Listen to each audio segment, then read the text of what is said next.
Hello, everyone. It is my pleasure to welcome you to this information-packed GMM and back-to-back with the semi-final round of our search for PMAP Singing Idol Season 2. But for now, let us pause for a moment of silence and invoke the presence of our Lord to be with us in prayer, followed by the videos of PMAP CEBU and IntelliCare.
Mga kababayan, ang pambansang awit ng Pilipinas.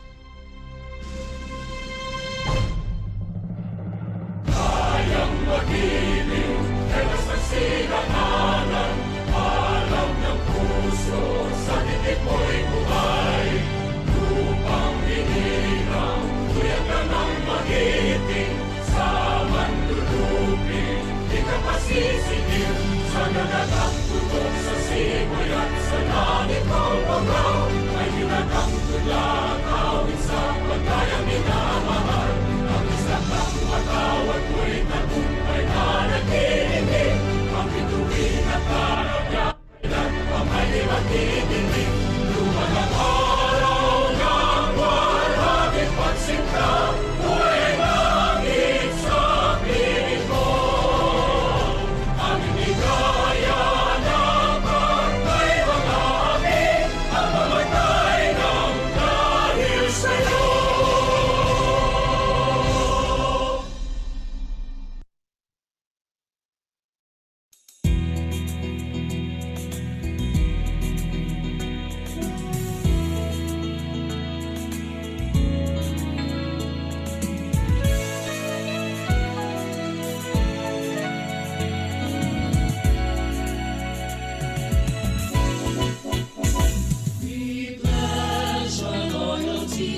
Okay, hi, good afternoon, everyone, once again.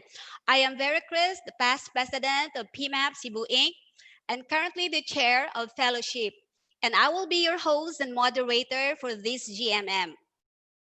For those of you who are joining us, welcome. We are also live on YouTube. To formally open today's session is the president of PMAP Cebu Inc., the general manager of Cebu General Services Inc. Friends, help me welcome Miss Grace Iligan.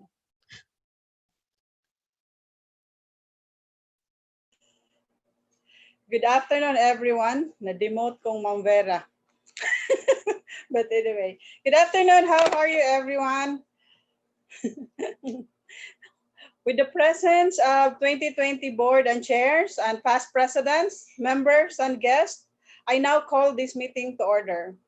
And for this afternoon, I will be using my president's time by inducting the new members. So with that, I would like to call Sir Ian Cisarial to formally introduce our new members. Okay, thank you, President Grace. You're welcome. May I request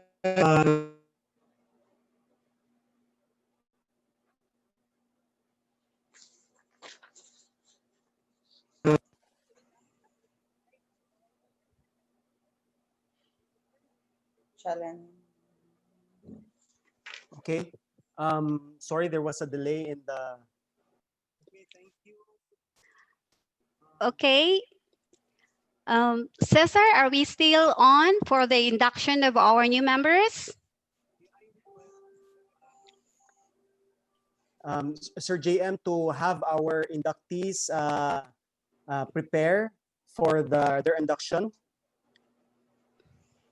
Okay, our first new member is a co-founder of the AJA Human Resource and Consultancy. She has a combined experience of 35 years in academic.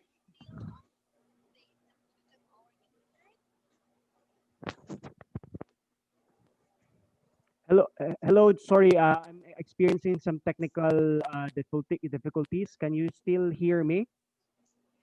Yes, we can hear you, sir. Yes, loud and clear. Okay, sorry. Continue, Sir Ian.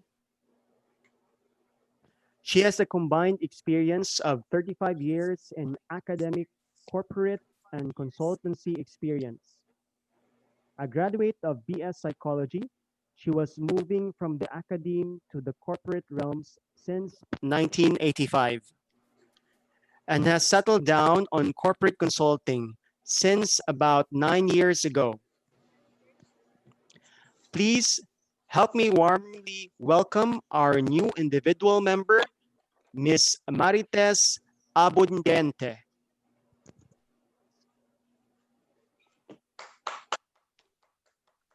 Yes, hello everyone. Good afternoon. Hello. Good afternoon.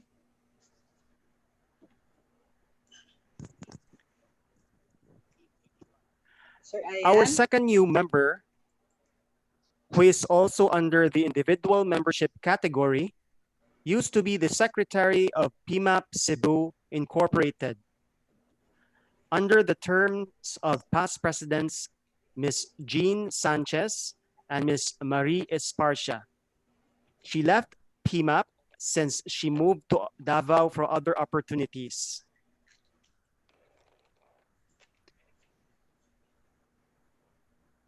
Currently a consultant on accounting, financial, HR, logistics, and other functions since 2000, she used to be connected with various corporate organizations such as Onozawa Industries, Fairchild, and CJV and Company. Please help me warmly welcome our new member, Ms. Carmelita Martinez. Hi, ma'am. Please unmute yourself.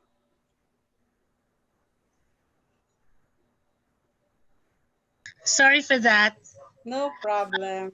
Thank you for the introduction and hello everybody. Good afternoon. Good afternoon. Okay. Nice to be back. Okay. Sir Ayan, thank you for that. So I think everyone is now, we only have two, Sir Ayan, for this afternoon, right? Okay. I think, yeah. I think he has a very difficult signal. Yes. Anyway, with that, we will proceed to the oath membership. And may I request the new members to please raise your right hand and repeat after me. Okay, oath of membership. I kindly state I, your name Carmelita Marites B. Martinez. Abondiente, as the, kindly please state your position and your companies. as the As a HR partner of the consultant Chigi Martinez and psychometrician, Company. Representing my company, please state your name of the representing company. Agile Human Resource Solutions and Consultancy.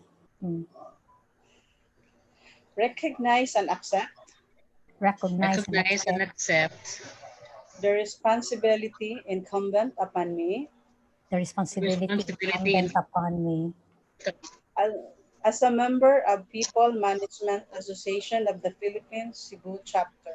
as a as a member of member the of the People Management Association of the Association of the Philippines, Philippines Cebu Cebu chapter. chapter. I pledge to actively participate I pledge to I pledge actively to actively participate participate in the activities by the association in the activities by by the the activities association, initiated by the association, to share my knowledge with other members to to share share my my knowledge knowledge with with other other members, members, and to accept leadership position if and and when required. to and accept to leadership accept position if leadership and when position if and required. when required. As a PMAPper, As a PMAPper, As a team mapper, I pledge to observe and maintain I pledge to I observe and pledge to maintain observe and maintain high standard of performance high a high standard of standard of performance performance in the practice of HR profession in the in the practice practice of of the HR our profession, profession, and to uphold and protect and to hold and uphold protect and protect the principles and missions the the principles and principles and mission mission for which the association was founded. for for which which the the association association was has been founded. founded. I solemnly swear I I solemnly swear swear to perform my duties and obligations to to perform my perform my duties duties and and obligations obligation faithfully and conscientiously, faithfully and faithfully and conscientiously, conscientiously, with selfish zeal and dedication. with selfless zeal and dedication. So dedication. help me God. So help So me help God. me God. Okay, that's it. And at this point in time, may I request the members present here today to please extend your right hand to our new members as we express our pledge of support to our new members, and kindly repeat after me. We, We, the members of PMAP Cebu Inc., The members of PMAP CEBU Inc. pledge to support our association Pledge to pledge support to our support our association association and our new members and our new and our new members New members members in our joint quest for excellence, in our in our joint joint quest for quest for excellence, excellence to extend our helping hand to to extend our extend helping our extend hand helping our hand helping hand so that the objectives and the programs so so that the that so that objectives the and the programs objectives and the programs programs that our association endeavors to accomplish can be achieved.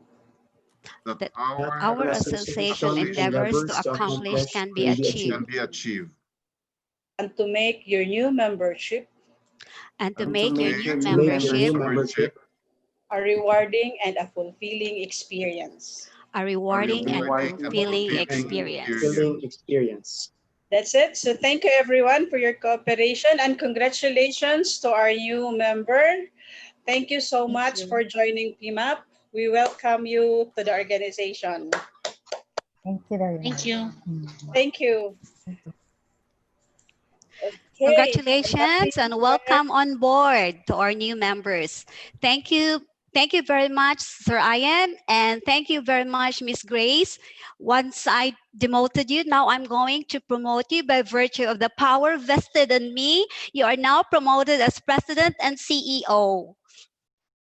So, friends and colleagues, are you 2 meters apart from each other? Are you ready to unfreeze? RC20HR Unfrozen. Let us welcome PMAP Cebu's Program Committee Chair, Jovenir Batay Khan, our Perpetual Director.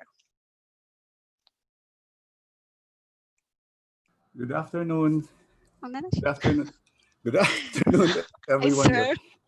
Yeah, your perpetual director is perpetually unprepared.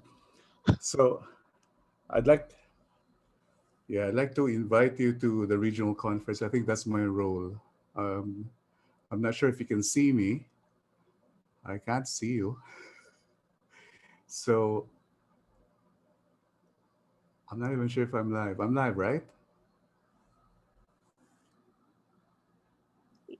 Yeah, Your answer, yes. I'm on. Okay, so I can't see myself. I'm not sure why. I'll try to check my We can gallery. see you. Okay, so I'm very sorry about this. This is the errand thing. I'd like to invite everybody to join the regional conference. It's gonna be happening on October 7, 8, and 9. And I think we need to acknowledge the elephant in the room right now. And I think I'm gonna go into a monologue just for the sake of talking about it. I think the elephant in the room is that how do we persuade management to actually allocate budget for an activity like this with people losing their jobs, with companies closing, with business units struggling to keep their operations afloat. And I think it's a difficult time because timid as we are, and we can be so shy about a lot of things in terms of how do we make a business case about joining a regional conference. I always believe that we in HR are actually the PPEs in the company, not the protective equipment, not just that. We not only protect the people that we work with, we also have to nurture them. And I think the biggest challenge right now is that whenever there's a crisis, we always take out budget for training, for example, and learning. And it's a classic mistake. And it's a classic mistake for all of us. So how do we make a business case? The first thing is that we acknowledge the fact that these are difficult times. But more importantly, this is also the time that we need more learning and we need more information, we need more insights. I know that there are a lot of free content out there, but sifting through all that free content is going to be a challenge for everyone.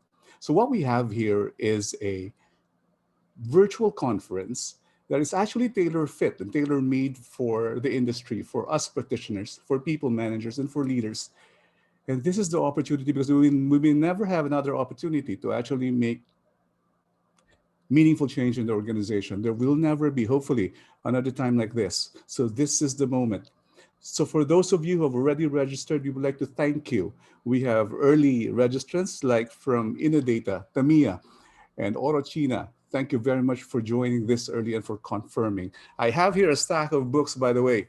For every registrant, you will receive a copy of my handbook. Now, this is not just because I wrote this, because this is actually a compilation of 30 years of experience with my clients, with the insights I got from the industry. And each one of the registrants will receive this and a stack of books. They're off to go next week.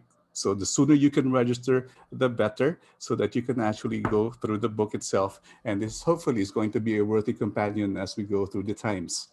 The other thing is, it's going to be fun. And don't be guilty if we're going to have fun, because laughter and a smile can actually go a very, very long way as we try to sort things out. A vaccine is going to be available very soon, may not be effective. I hope it's going to be effective, but even so, we have to go on. And so we would like to invite you once again. That's going to be on September 7th. We're going to start at 1 p.m. on September 7 and end at 5:30 p.m. on that day. On September 8, we're going to have the morning session from 8 to 12. And on September 9, we're going to have 1 to 5:30 again. We're going to release the final lineup of speakers by next week. And so we encourage everybody, please make a business case. This is a test of your persuasive skills. I know a lot of you do not need to be convinced, but persuasion goes a long, long way. This is when you actually make a move. So thank you so much for joining us. And hey, we have until September 15 for the special rate of 2,500. So for those of you who are still trying to budget 2,500, and we would also like to make an appeal to everyone to please invite your other organizations, not just from within Cebu, but also outside of Cebu. This is the best chance to actually welcome and give them a glimpse. So even outside of the Philippines, you can invite them. It's so affordable. Help us promote RC20 Unfrozen. The power of clarity, self-mastery, and letting go. On behalf of PMAP Cebu, thank you so much. I'll see you then on October 7, 8, and 9. Back to you, Mavera. Thank you very much, Sir Jovenir. So, ladies and gentlemen, how many of you are already unfrozen? Register now. It is very important. The special rate is only 2,500. What are you waiting for? Grab your notebooks, cell phones, and iPads. Register online. Okay. Okay, now we're ready for our main speaker. This outbreak of COVID-19 created a global health crisis that has had deep impact on the way we perceive our world, and most especially our everyday lives. But what are the myths and what are the facts? I'd like to introduce to you our resource speaker for this afternoon. Probably she doesn't need an introduction because she has been speaking to most of the organizations, but I will still do the same thing. She is a graduate of the School of Medicine from the University of the East Ramon Magsaysay Memorial Medical Center in 1988. She finished combined anatomic clinical pathology at the University of the Philippines, Philippine General Hospital 1996, a fellow of the Philippine Society of Pathologists, a fellow of the Philippine Society of Oncologists. She is a practicing anatomic and clinical pathologist. Currently, the chief pathologist and the official spokesperson of the Department of Health Region 7. Ladies and gentlemen, help me welcome Dr. Mary Jean Paul Reche, FPSO, FPSP.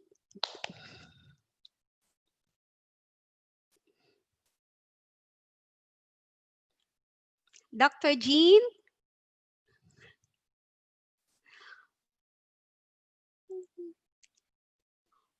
Dr. Jean? Oh, okay. Okay, so are we going to show a video of our sponsor while waiting for Dr. Jean?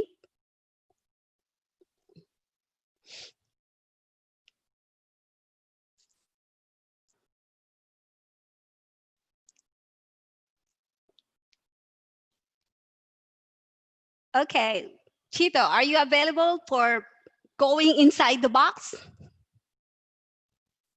Yeah, sure, Yes. Miss Vera. Okay, let's go for what's inside the box. Ladies and gentlemen, let's play a game. You answer as much as you can and as fast as you can. There is a 500 pesos at stake. Guess what's inside the box? Dili, who is inside the box? Because inside the box is Chito Ricamadas. Good afternoon, Miss Vera. Good afternoon, everyone. PMAPers, maayong hapon sa tanan. I will be your game master this afternoon. And I know everyone knows this. The game is all about what's inside the box. So I know everyone knows this already. It's everywhere. It's online. You can watch this via Facebook or YouTube. So let's start with the mechanics. You just guess what's inside the box with 500 pesos cash prize every guess. But we will deduct 50 pesos on the second clue and another 50 pesos on the third clue and 100 pesos on the fourth clue. So the remaining price will be 300 pesos. Now, you will just write your answer or just write your answer at the chat box below and for your guess. Let's start. So you can guess now what's here inside the box. And the first clue, it's a thing, no? So this is the first clue given for free, no deduction.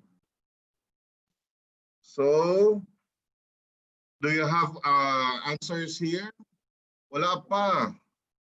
I hope it's a book. No, it's not a book. No, it's not a dress from I mean clothing. No, it's not clothing. It's not clothing. Another guess.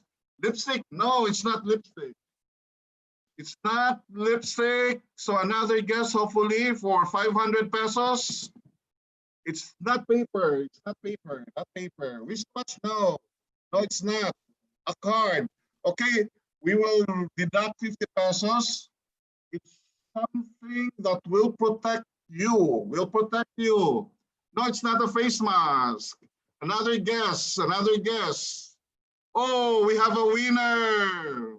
We have a winner already for 450 pesos. And the winner is Chairman Grace Golyaga. It's an umbrella. She got it right. Okay, she got it right, umbrella. Okay, so can we have another one, Miss Vera? Or the speaker? Yeah, we can continue. Okay, for another one, we'll have kaning mura o gisod-gisod ni. Okay, so it's still a thing. It's still a thing. So for no deduction, one clue is it's a thing. No, we had umbrella already. So let's start. It's a teddy bear. No, it's not a teddy bear. It's not a teddy bear. So we'll count 20 seconds so that we can give the second clue. It's a shirt. It's a pencil. No, it's not a cell phone. It's not a cell phone. Yeah. Second clue. The second clue, it's a device. It's a device. It's an electronic device. Okay, it's an electronic device. It's not a cell phone. It's not vitamins. It's not a notebook. I think it's a little bit hard. You're trying to make it hard because this is Yes, it's not earpads. No, dili get your earpads. No. It's not notebook. It's not a flash drive. Dili is a flash drive. Dili is your headset. It's not a charger. you need to change it with another one at a later time. Okay, another clue. It's something related to COVID-19. Okay, something that is related to COVID-19. Temperature scanner? No, it's not a scanner. It's not a speaker, computer. It's not a thermometer, not a face shield. Heat scanner, air purifier. No, it's not. Thermal gun, face shield. No, it's not. What's the next clue? It's not a vitamins. Next clue. So this is already less 100, no? There is an answer already.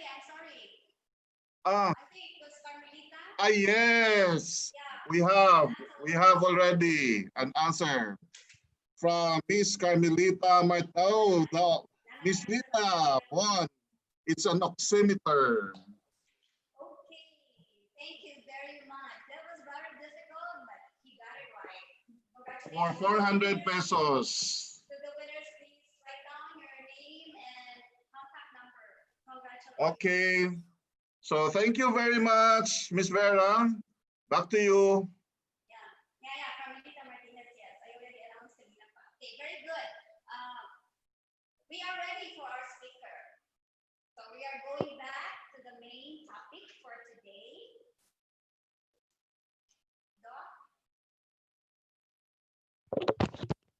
Doc, are you ready now?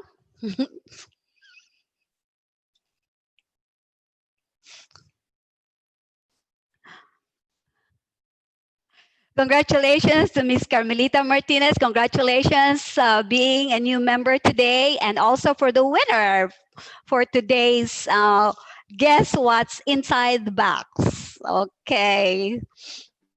So to the winners, please send us your name and your contact numbers so we can give you the prizes.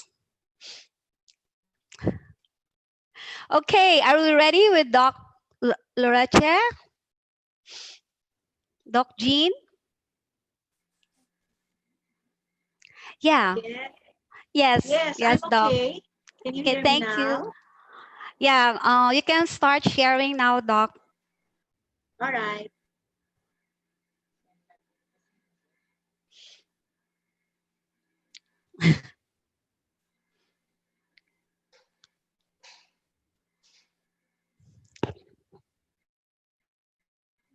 Yeah.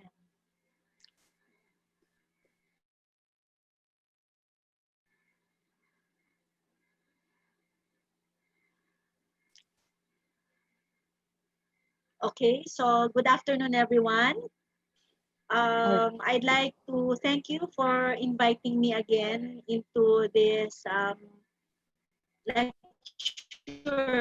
for everyone to understand what we need to know about COVID. So, if you will notice, recent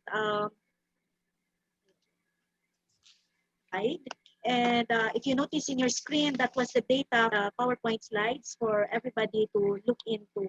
So worldwide, the number of COVID-affected persons is already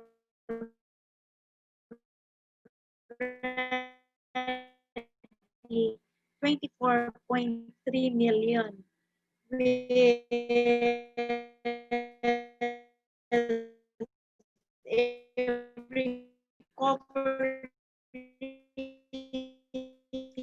Uh, I'm sorry, Doc.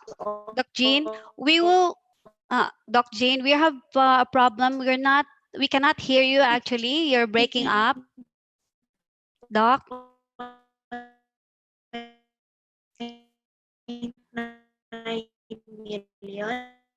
Internet. Yeah, Doc. I think what we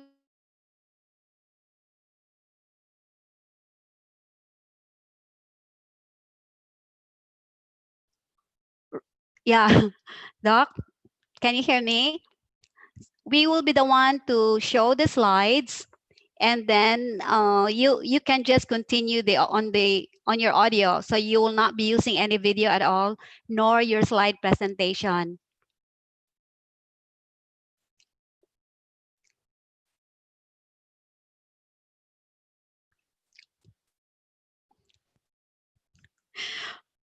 So okay, if we're not ready, we might go for another box. No, it's okay. Is Doc Jean? Doc, okay. Yeah, Doc Jean, you can continue, and then we will grab screen as soon as we're ready here.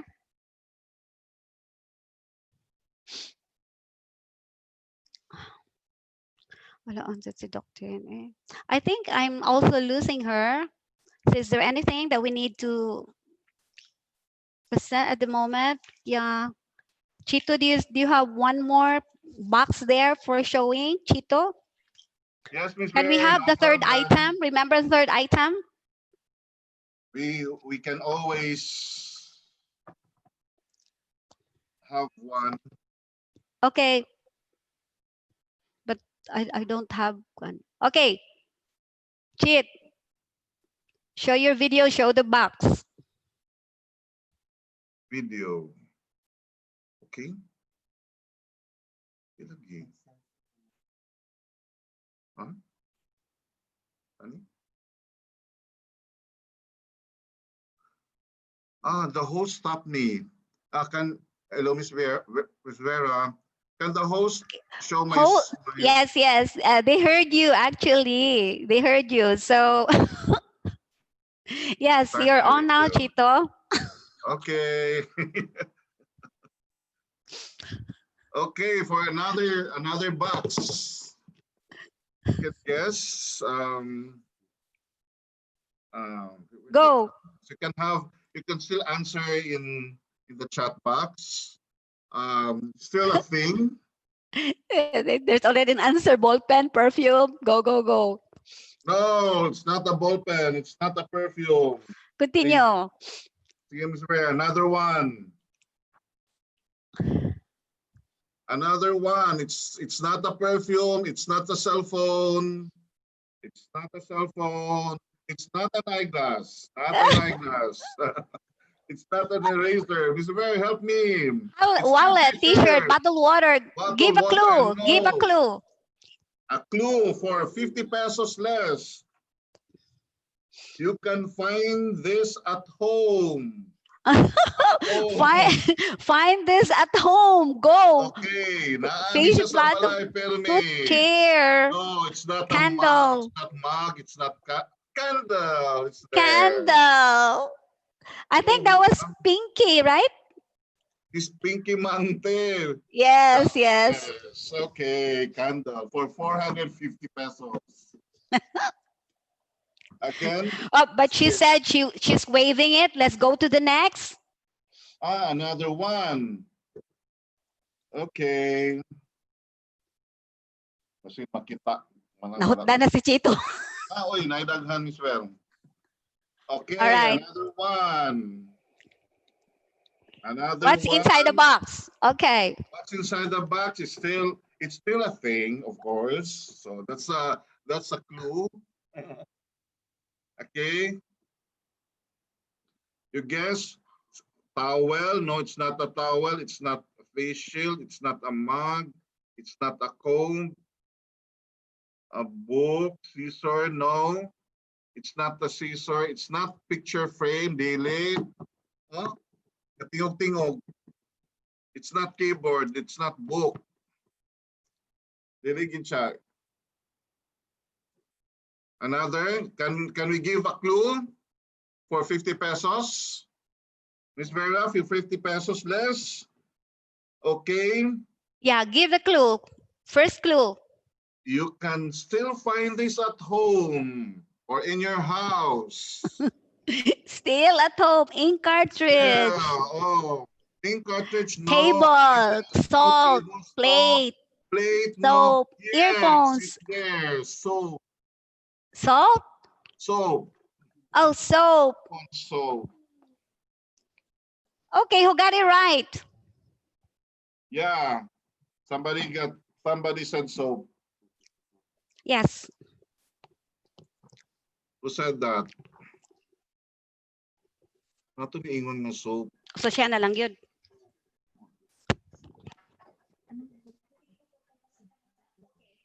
Now, it's Saturnina Alvarez. Saturnina Alvarez won. Miss Vera. Miss Vera. Okay, so who won, Tito? Saturnina Alvarez won. Send us your complete name and your contact number. Congratulations, Saturnina. And Please provide us with your contact number. Thank you so much.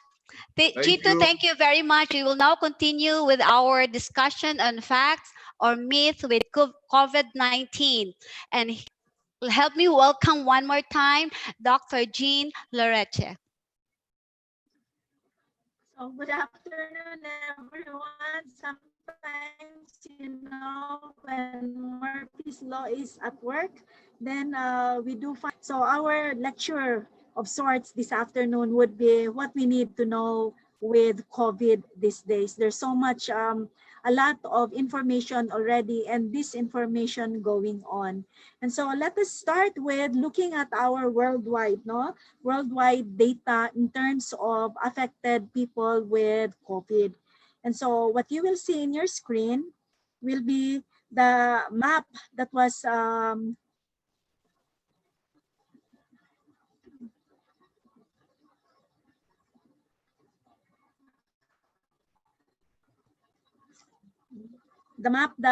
is worldwide, no, in terms of numbers. But then again, the numbers that are reflected there is a representation of a few days back when I prepared the slides for the lecture this afternoon. And as of today, we have 24.3 million affected people already with COVID, with a recovery of 15.9 millions and a mortality rate of 828,000.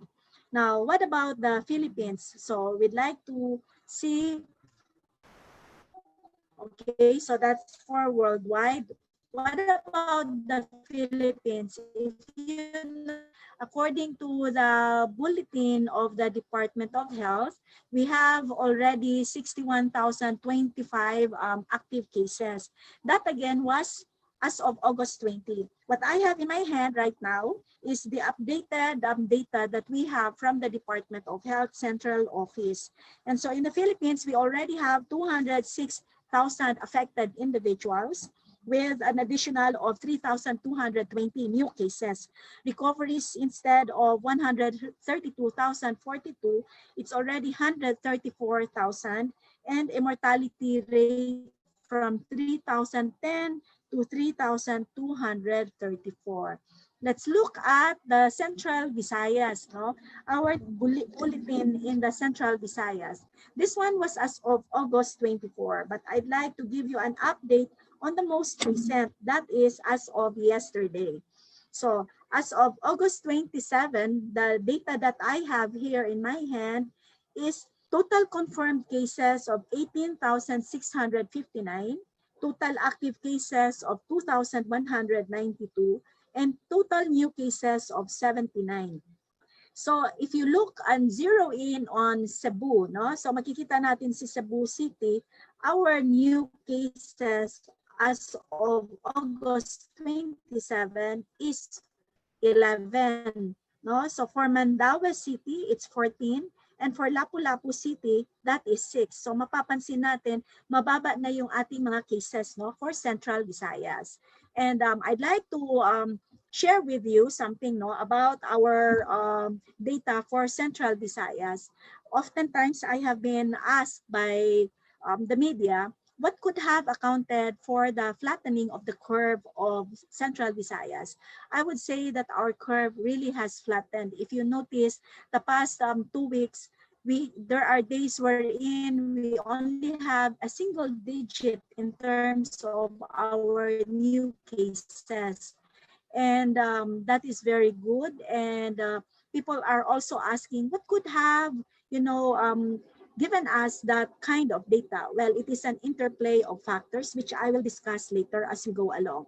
So let's just talk about the timeline of coronavirus. We know that in December of 2019, we had the first human case of COVID from Wuhan, China. So, and then in January 2020, it was the only time that WHO declared COVID a public health emergency.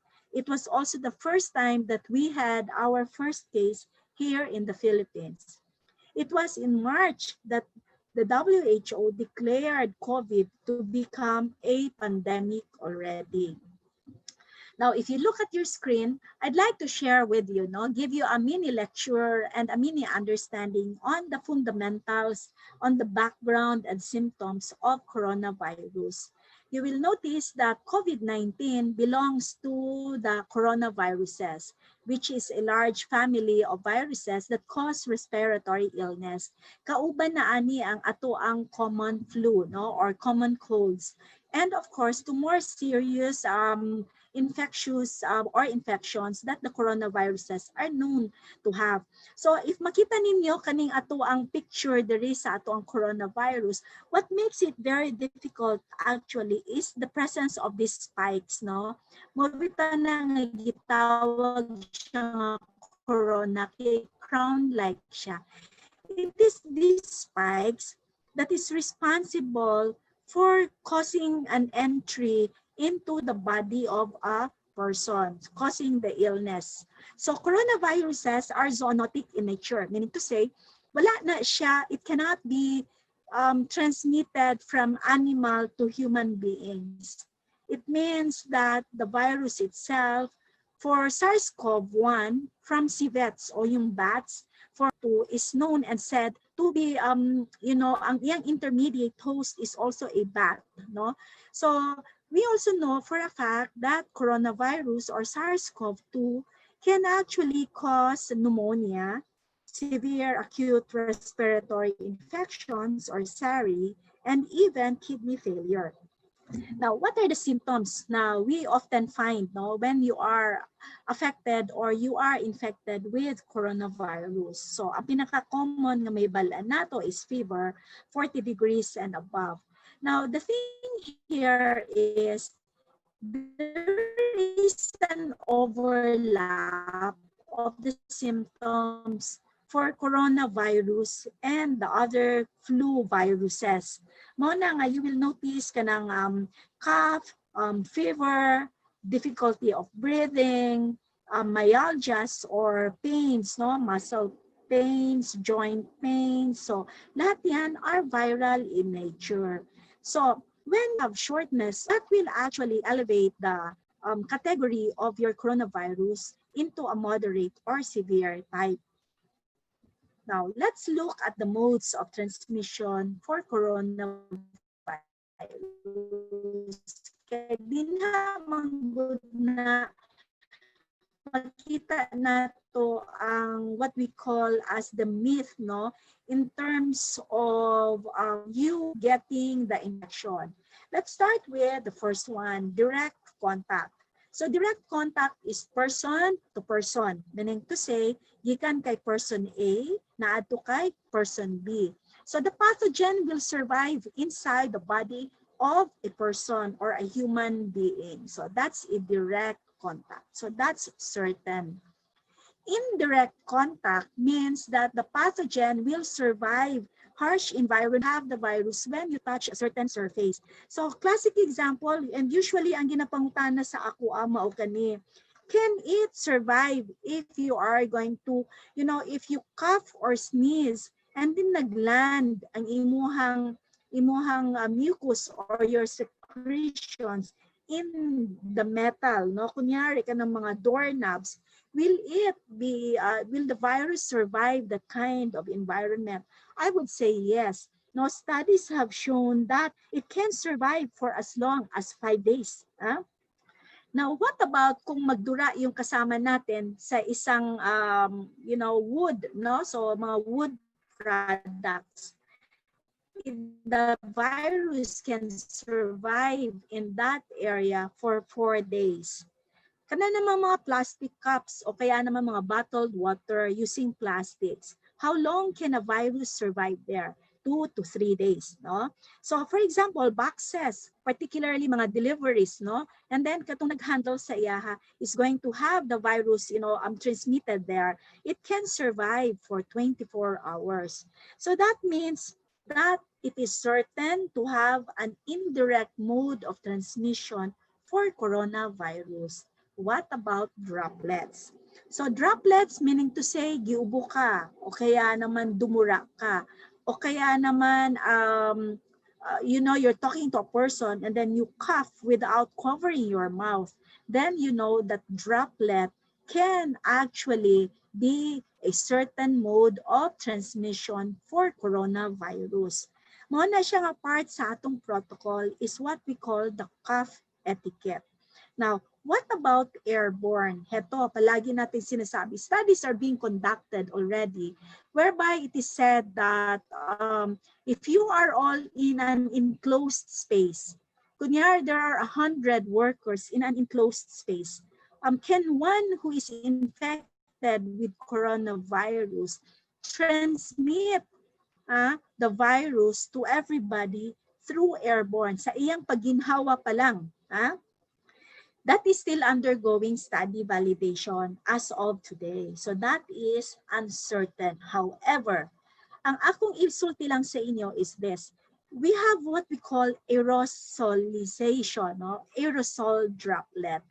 If you are confirmed case of COVID and you are going to do suctioning of the secretions of a COVID patient admitted in the hospital and you are not protected kanang mga tao nga naa sa sulod, then it is highly probable that you can transmit the virus. For example, mo bitaw na nga if you are an asthmatic, we do not recommend use of nebulization or nebulizers nga kanang mga standard type. We are encouraging that you have to use your own nebulizer para dili ka makatakod sa sunod nga tao nga mogamit ni ana. I remember that early on with coronavirus, we were talking, there was this by the Philippine Medical Association whereby people are saying, the doctors are saying that if you are going to admit a person or a patient who is a severe case of coronavirus, and will you be able to do interventions like CPR, cardiopulmonary resuscitation?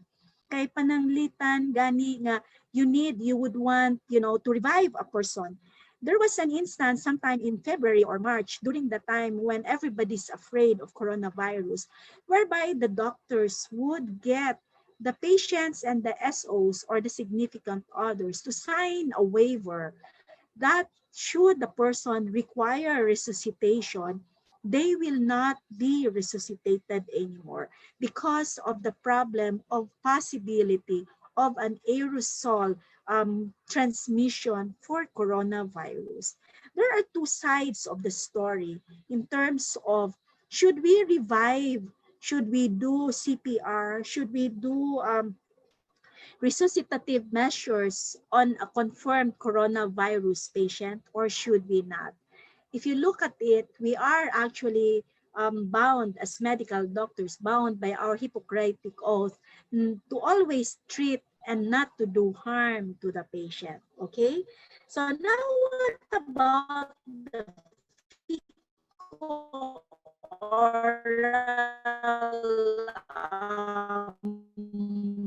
way of studies are still being conducted because no that virus can be transmitted fecal-orally, meaning to say gikan sa kuan kaning ato ang sa baba nato kana sa pagkaon sa tubig, no, nga nahugaw na. That's for the modes of transmission. Or a very dynamic infectious organism, because at the end of the day, there are so many things we do not really understand as yet about the virus. That's why every day we find new things, we learn new things, and there is so much noise about all of this. Let's look at the epidemiologic triad, no, of coronavirus. So makita ninyo din na sa inyong screen, there is, this is a triad, meaning to say it goes three ways. We have the agent at the top, we have the environment, and we have the host. Let's talk about the agent, which is SARS-CoV-2 or your coronavirus.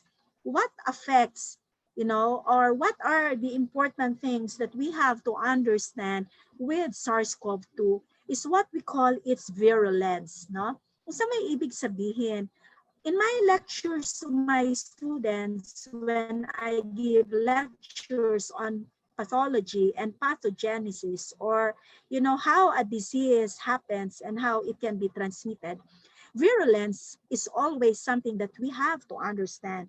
It only means that it is the ability of an infectious agent, for this time the SARS-CoV-2, to be able to infect a person, to be able to cause a disease which is interlinked with its infectivity. Infectivity is the ability to establish an infection. So in this time, that is your coronavirus or your SARS-CoV-2. Its capability to be able to cause a disease when it is taken into or transmitted to an individual. Now, what about the environment? The environment is where we are. So, supposing hugaw kaayo ang imong environment, places where people are not very conscious about the public health sanitation, about the distancing, themselves for the people, and the availability of healthcare. This is a part of the triad on how fast the transmission can happen, or how we are going to implement control measures. The third member in the triad is the host. The host meaning to say we, you, and me. Now, what determines why a person who may be exposed to a coronavirus positive or SARS-CoV-2 positive individual, what makes that person or individual not come down with the disease? O kaya naman yung isa na medyo malayo-layo na nga kapag sinabi natin na nasa third generation, fourth generation na siya sa transmission. And yet bakit siya ay grabe yung kanyang impact ng sakit sa kanya? There is what we call a genetic susceptibility. So, a person, is made up of our determine our capability to be able to fight off an infectious agent.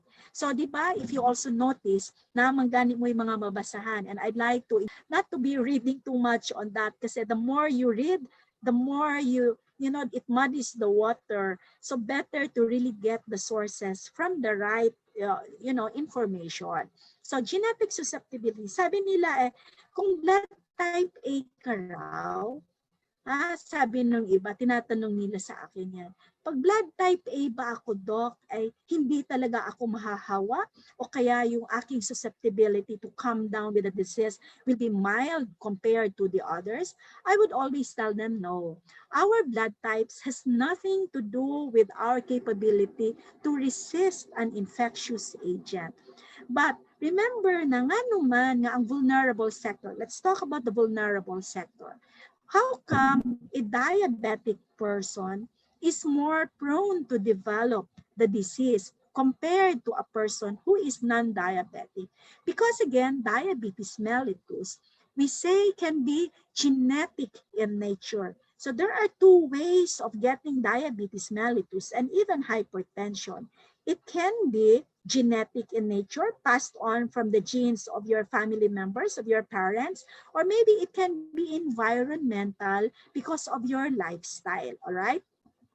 So because there is also such a thing as a resiliency, your resilience, our resilience, our capability to be able to ward off the effects or the impact of the transmission or the infectiousness of a particular agent. So what is that? It only means that there are people, because of your lifestyle, because of the way you have built in your system in a manner that if you are exposed to an infectious agent, your body is capable of fighting it off. Your immune system, your immune response, that is what I call resiliency. Your nutritional status, the way you live on a day-to-day basis, if you eat all those fast foods, if you all eat takeout food without really, eating the right kind of combination of your food, then that will impact also your response to an infectious agent. Motivation. Sabi nga nila, happen to a lot of patients. In my, how many years have I been practicing as a medical doctor, from a general practitioner to a specialist, say around 40 years, 35 to 40 years already. I would see people whom sometimes we think cannot make it, and yet they survive.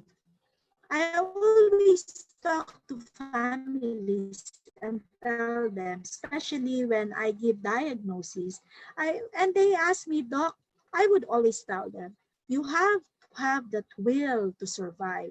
It's your motivation to rise above your illness will determine, it's a factor on how you will now view the illness. So if you are highly motivated and you know that you need to survive, then you will have to take care of yourself. So let's look at the other side. The average number of people that one person with COVID-19 can infect. If you look at this, you have one infected person. The average, we call that the R naught or the RO or the reproductive number. That actually represents only how many individuals you can infect if you have coronavirus or SARS-CoV-2. So if ang R naught level mo is mababa, kunyari 1, that means if you multiply that by 2, then you are going to infect 2 individuals. Okay, from 1, you are going to infect 2 other individuals. So the higher your R naught is, the higher is the number of individuals that you are going to transmit the virus to. So let's look at the infectivity period. So you will notice that there are 2 types of individuals that may have coronavirus. One, we call them the symptomatic. Sila yung may symptoms. At the asymptomatic group of individuals, these are the people who are exposed to SARS-CoV-2, who may even test positive with PCR, and yet will not manifest anything. And that is the asymptomatic group. So tingnan natin yung symptomatic. So kailan lalabas yung symptoms? It says here that symptoms typically appear about 5 days from exposure. Kunyari, ikaw ay naglalakad, tapos may umubo na tao. Yung taong yun pala, positive sa coronavirus or SARS-CoV-2 by PCR. So day 1 yun. Ngayon, yung taong yun na meron nito, hindi niya pa alam na meron siya. Okay? So ikaw na na-expose sa kanya, when do you expect to be able to have the symptoms?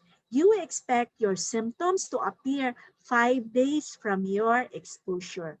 But it can be as early as 2 days.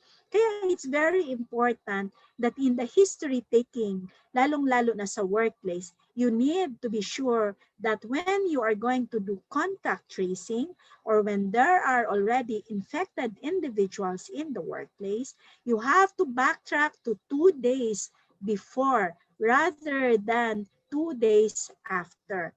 So dapat 2 days after, and then up to 5 days from exposure.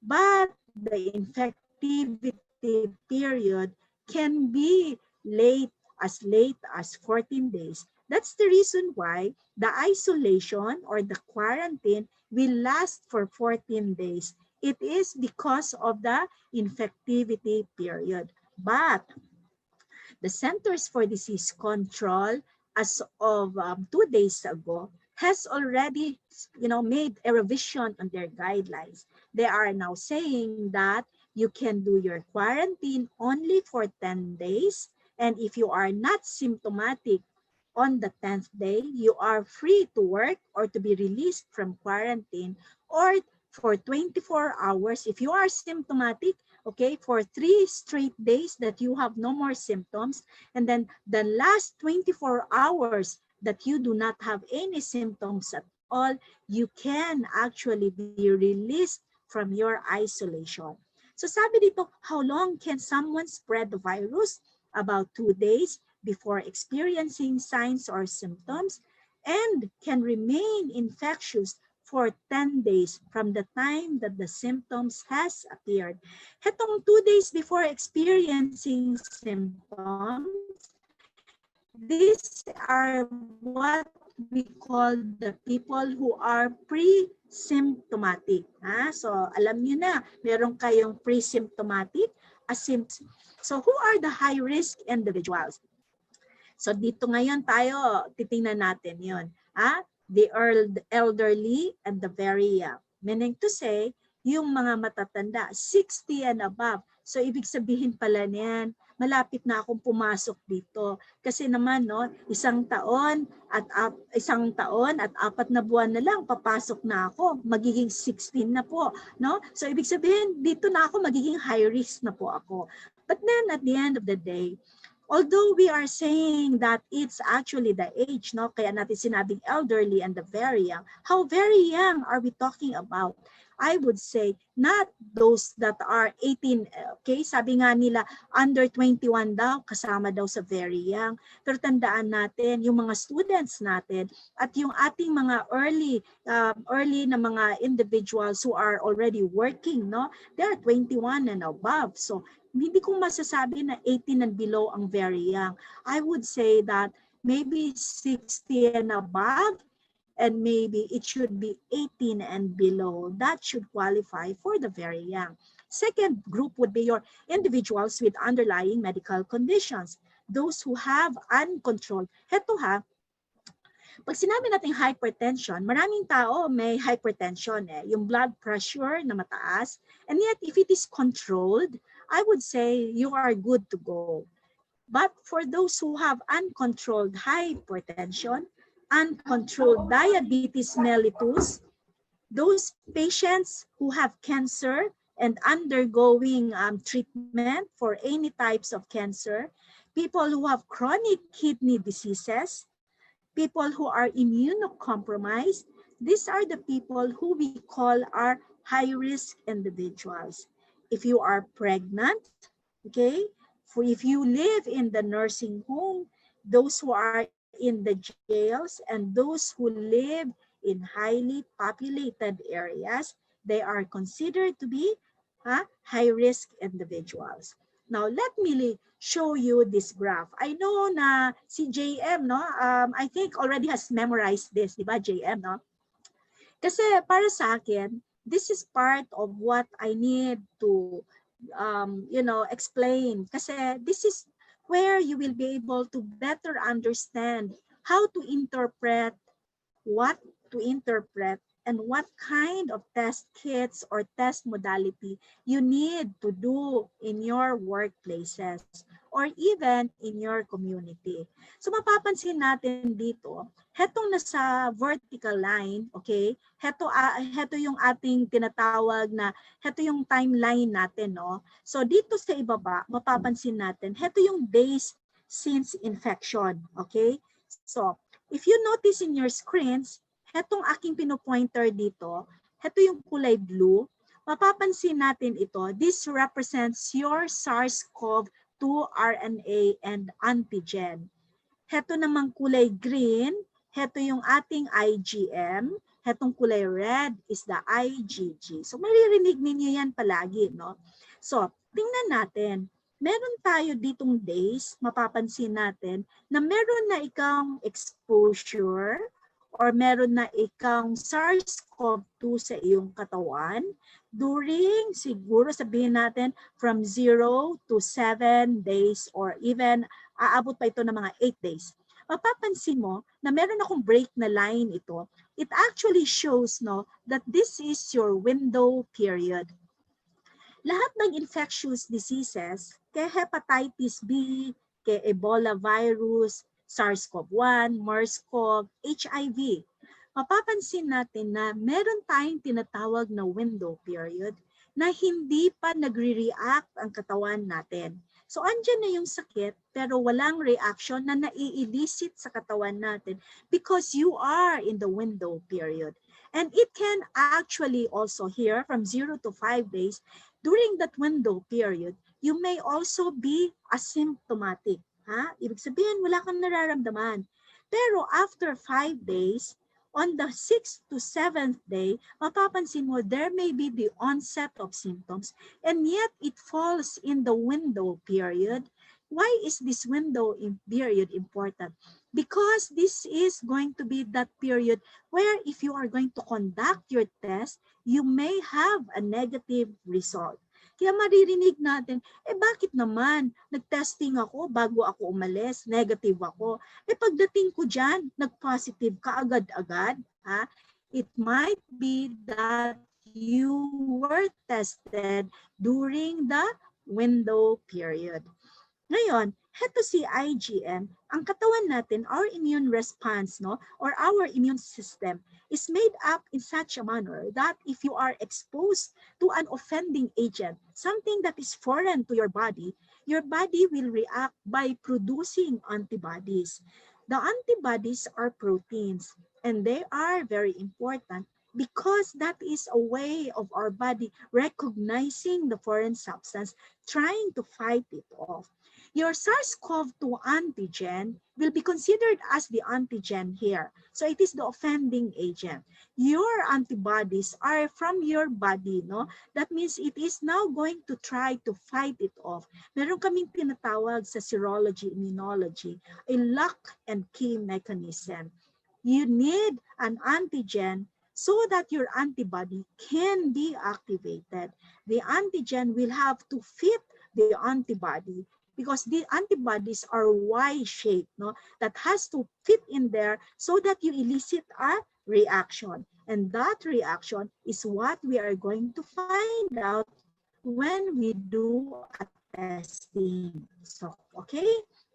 Now, your IgM is the first antibody that is produced when you are exposed to a foreign substance like coronavirus or SARS-CoV-2. During the, upon exposure on the first week, you may miss out your IgM. You may not find it yet because it starts to rise on the 7th day, okay? On the first week, no? On the 7th day, it becomes detectable. It goes and rises until the 14th day, starts to plateau or go down until the 21st day. Kaya ideally, your antibody should be done when you are on the 7th day of your exposure. All right?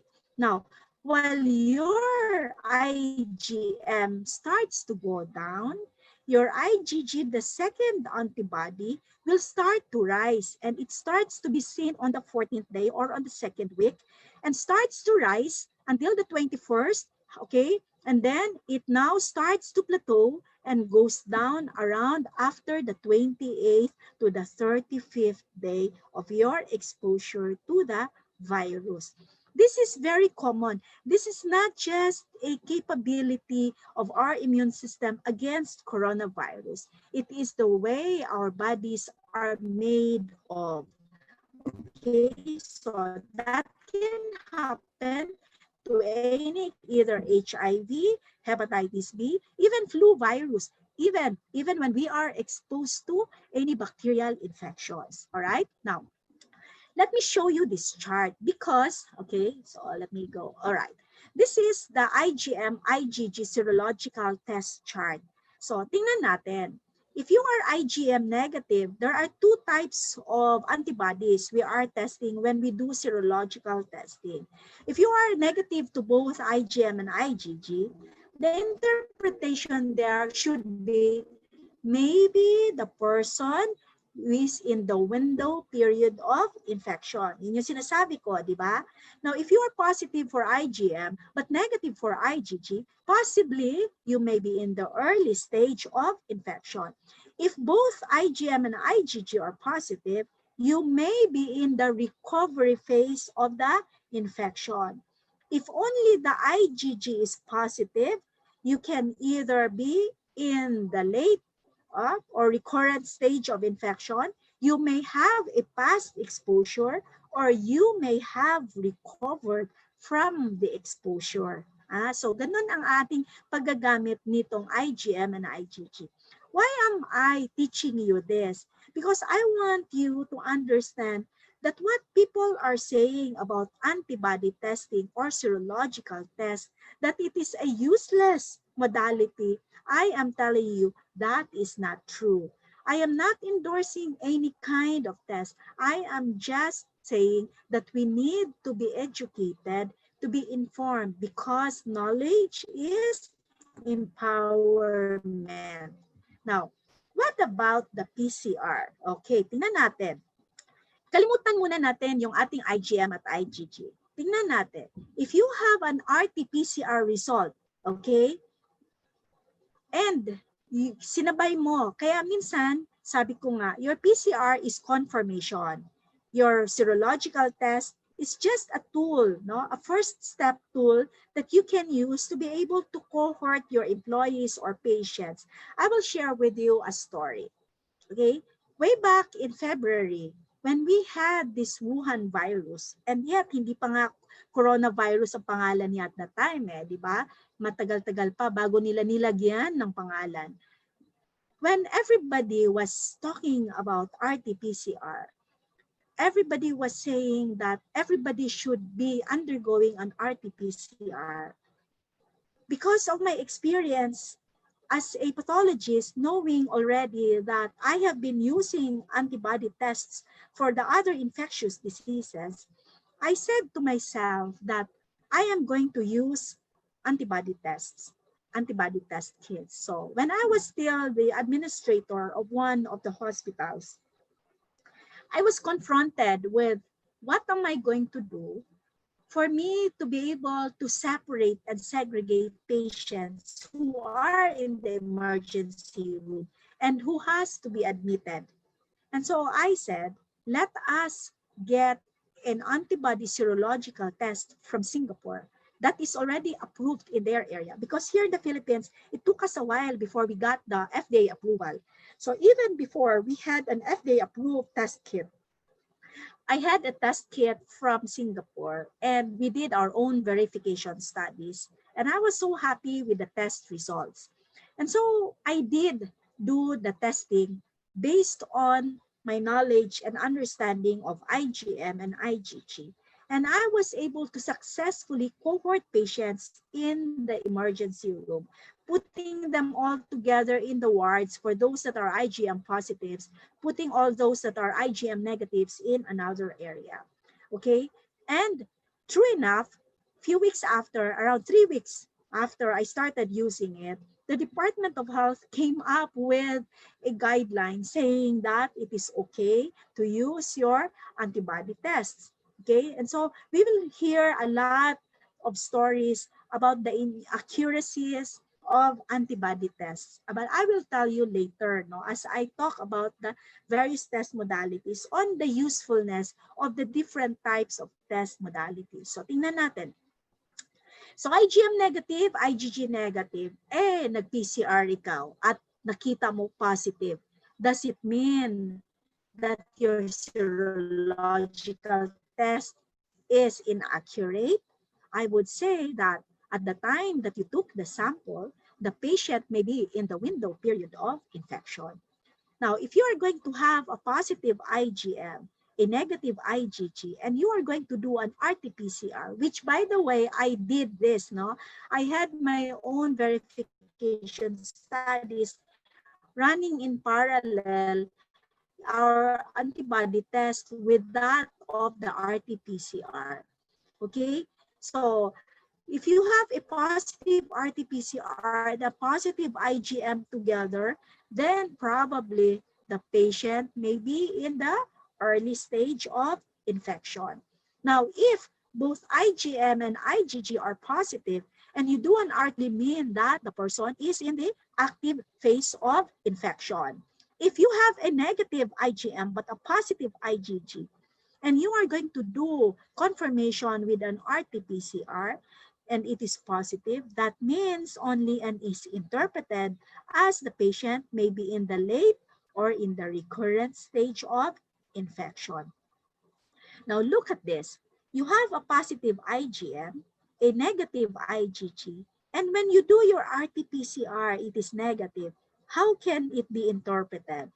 It can only mean that the person is in the early stage of infection, and it is possible that the RT-PCR is a false negative. Mapapansin ninyo, meron na akong ini-introduce na word ngayon na false negative, all right? Which we can also see in the last column, whereby your RT-PCR is negative, but IgM and IgG are positive, that your RT-PCR again may be false negative. Now, why am I introducing the word of a false negative? All right, because I want to remind everyone that every test modality that we have can have a false negative and can have a false positive.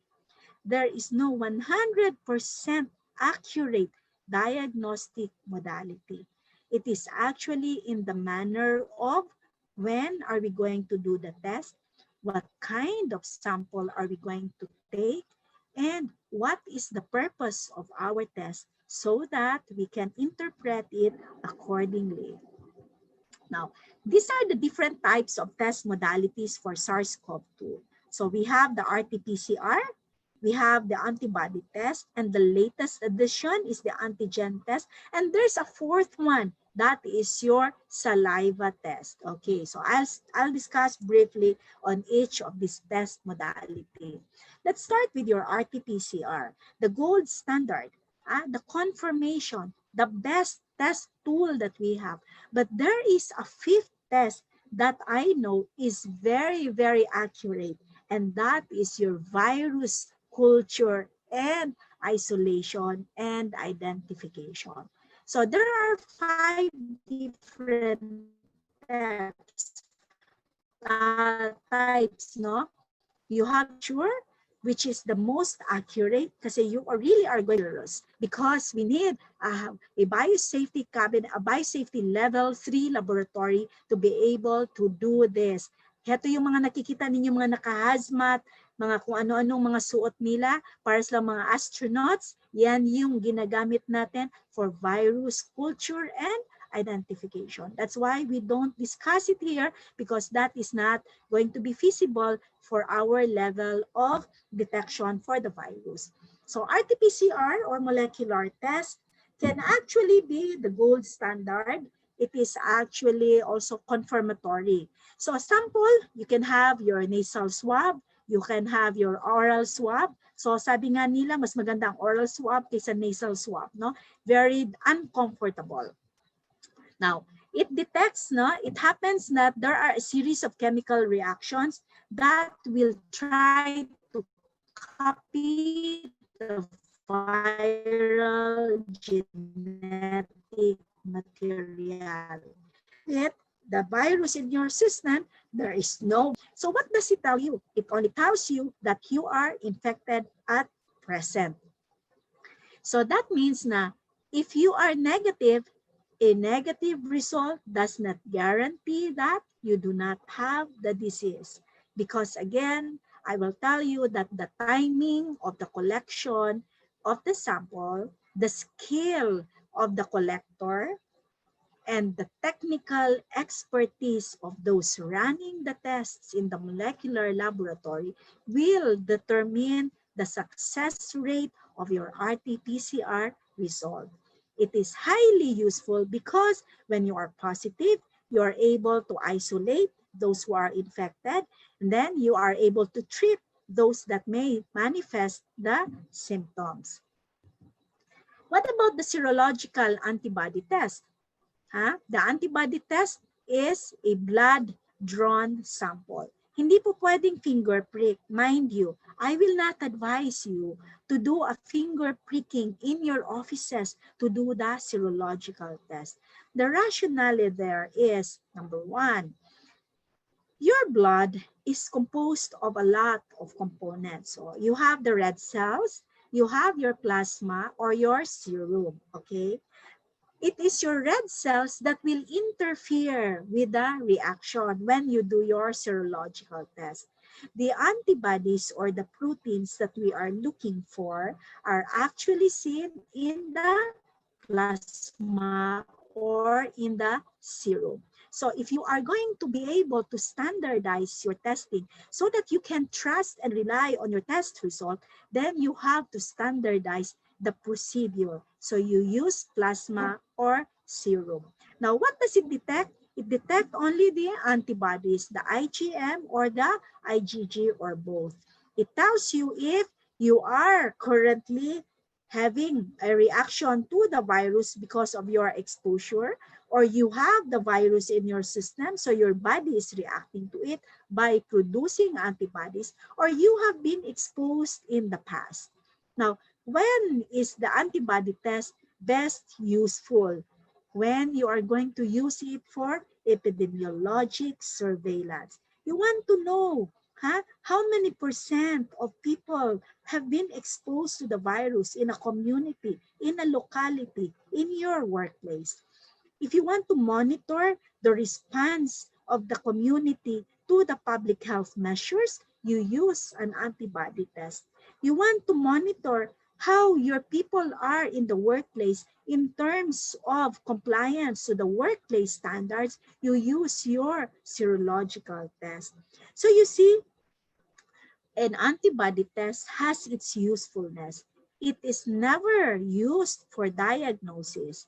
We should not use it to say that a person has coronavirus or SARS-CoV-2 because of a positive serological test. And that is where the problem is with all the noise that's going on around, because people have a tendency to use this for diagnosing the virus. No, it is only a reaction. You are measuring your response to an exposure. What is its limitations? Because it is actually unclear how long our immunity lasts when we are exposed to coronavirus.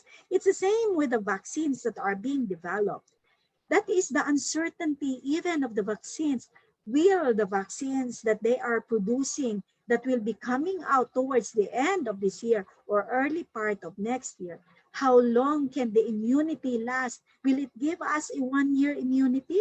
Will it give us 3 months or 6 months? We do not know as of this time as yet. Another importance of your serological test is if you know that you are IgG positive and IgM negative, you can do titer of your IgG so that you can use it for convalescent plasma, which, by the way, we have available at the DOH-7 Subnational Blood Center. What is the importance of convalescent plasma? We can use this as an adjunct in the treatment of patients who are confirmed coronavirus patients admitted in the hospitals if they are moderate to critically ill, because you are infusing plasma that contains antibodies from a recovered patient. So yun yung kahalagahan ng ating convalescent plasma. So here again, timing is essential for us to understand whether that test that we are going to do is accurate or not. So your antibody tests are of different types. We have the point of care. Ito yung mga sinasabi natin, parang pregnancy test lang na ginagamit natin. The methodology or principle there is lateral flow immunoassay. If you are going to compare your lateral flow immunoassay to that of your ELISA or your CLIA, okay, your enzyme-linked immunoabsorbent assay or chemiluminescent, your CLIA or ELISA will always be better than your LFIA. So tandaan natin yan ha, mas maganda ang results ang ating ELISA or CLIA than the lateral flow immunoassay. I remember when we were doing the community testing for the 3 highly urbanized cities, no, Mandaue, Lapu-Lapu, and Cebu City, way back in May, because we wanted to test on the seroprevalence of the areas. And mind you, the numbers of those that are COVID positive today, that is a reflection of the seroprevalence studies that we did. And because we had no ELISA or CLIA at the time, we used the lateral flow immunoassays. Do you know that for Cebu City, the seroprevalence for coronavirus or SARS-CoV-2 is 2.2 to 2.4% of the total population. For Mandaue and for Lapu-Lapu, it's 1.2 to to 1.4%. So yung napapansin natin, yung nakikita natin, ng mga numero natin, that is already reflected from our seroprevalence studies. Kaya as early as the time, we were already, advising, promoting, and endorsing to do a sequential locking down of barangays, sitios, households, instead of locking down the entire cities. So ganun yung napansin natin. Now,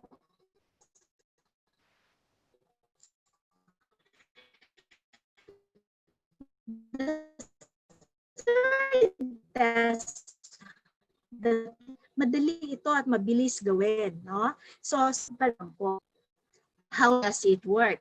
Okay, there are chemicals in the test kit that will fragment the virus and then these fragments. So how different is the antigen test with the PCR? The antigen test is faster. You can have it in 45 minutes. Meron nga akong updates ngayon sa isang company who's trying to ask me to do a test, a verification on their test kit once it arrives here in the Philippines. They have an antigen test that can give results as early as 15 minutes or even less. Kasi hetong ginawan ko ngayon ng verification na antigen test, 45 minutes ito eh. But then, again, as I did my parallel testing, the problem with this antigen tests, the accuracy is only 88%. Based on my verification studies, nagawa ko ng parallel testing, a sample, because it's a swab naman, I did a test on patients, 50 of them, did a swab on all of them, and then had a parallel test for RT-PCR and then an antigen test. Napansin ko, out of 50 na positive by RT-PCR, there were 6 who were negative in the antigen test. So mapapansin mo, medyo mataas yung ating, when we talk about the errors, the false negative result with an antigen test. But if you want to really use this so that it will be faster on your side for the isolation and for the treatment of these individuals, then you can actually use an antigen test. So it only tells you that you are infected at the moment. And then, a negative result, just like the other test modalities, will not mean anything. Tandaan natin, a positive result is good because it guides us, but a negative result does not mean anything. All right?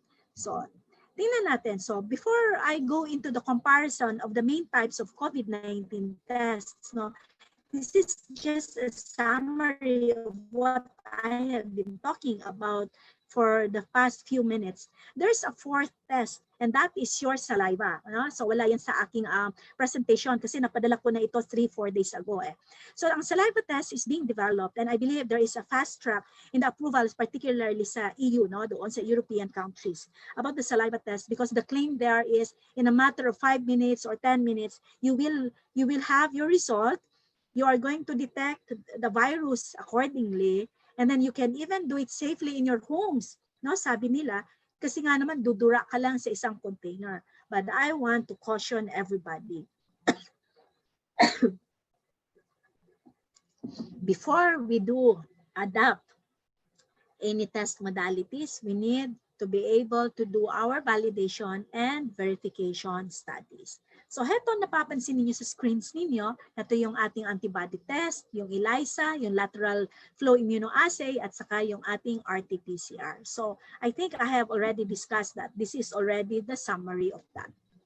So what is the importance is the timing in the sample collection and the yield of results for those who are symptomatic. Kunyari, ang empleyado ay symptomatic, may ubo, may sipon. So tingnan natin. Kung RT-PCR ang ating gagamitin, tandaan natin, day 1 of exposure, kinunan mo siya, 0% chance of getting a positive result through RT-PCR. If you are going to get the sample on day 4, when you have been exposed to a COVID positive person, you only have 33% chance of getting a positive result. Now, if it's day 5 of your exposure, which will correspond to day 1 when you become symptomatic, you have 62% chance probability of having a positive result. Day 8 of exposure, which corresponds to day 3 of your symptoms, 80% chance of a positive PCR result. If on day 21 of your exposure, when you have no more symptoms, you may still have a 34% chance of getting a positive result. Heto ngayon, explain ko. Kaya nung una, nung bago binago ng CDC, ng Centers for Disease Control at ng Department of Health, ang guidelines, una sabi natin, kailangan mag-RT-PCR. Tapos pag positive ka, na-admit ikaw. Pag-admit mo, kailangan ng RT-PCR na negative bago ikaw i-discharge. Kahit na for isolation or quarantine ikaw, bago ikaw ipalabas. Maraming beses tinatawag ako niyan eh. Doc, pwede na namin ipalabas yung pasyente namin, naka-isolate na po ng 14 days, positive pa po ang kaniyang PCR result. Ang sabi ko, ang bagong guidelines natin nagsasabi, umabot ka lang ng 14 days, na-isolate ka, wala na kang symptoms, you can be discharged based on the clinical findings. So you are now considered clinically recovered. At sabi ko nga kanina, 10 araw na lang ngayon, binaba na from 14 days to 10 days. Okay?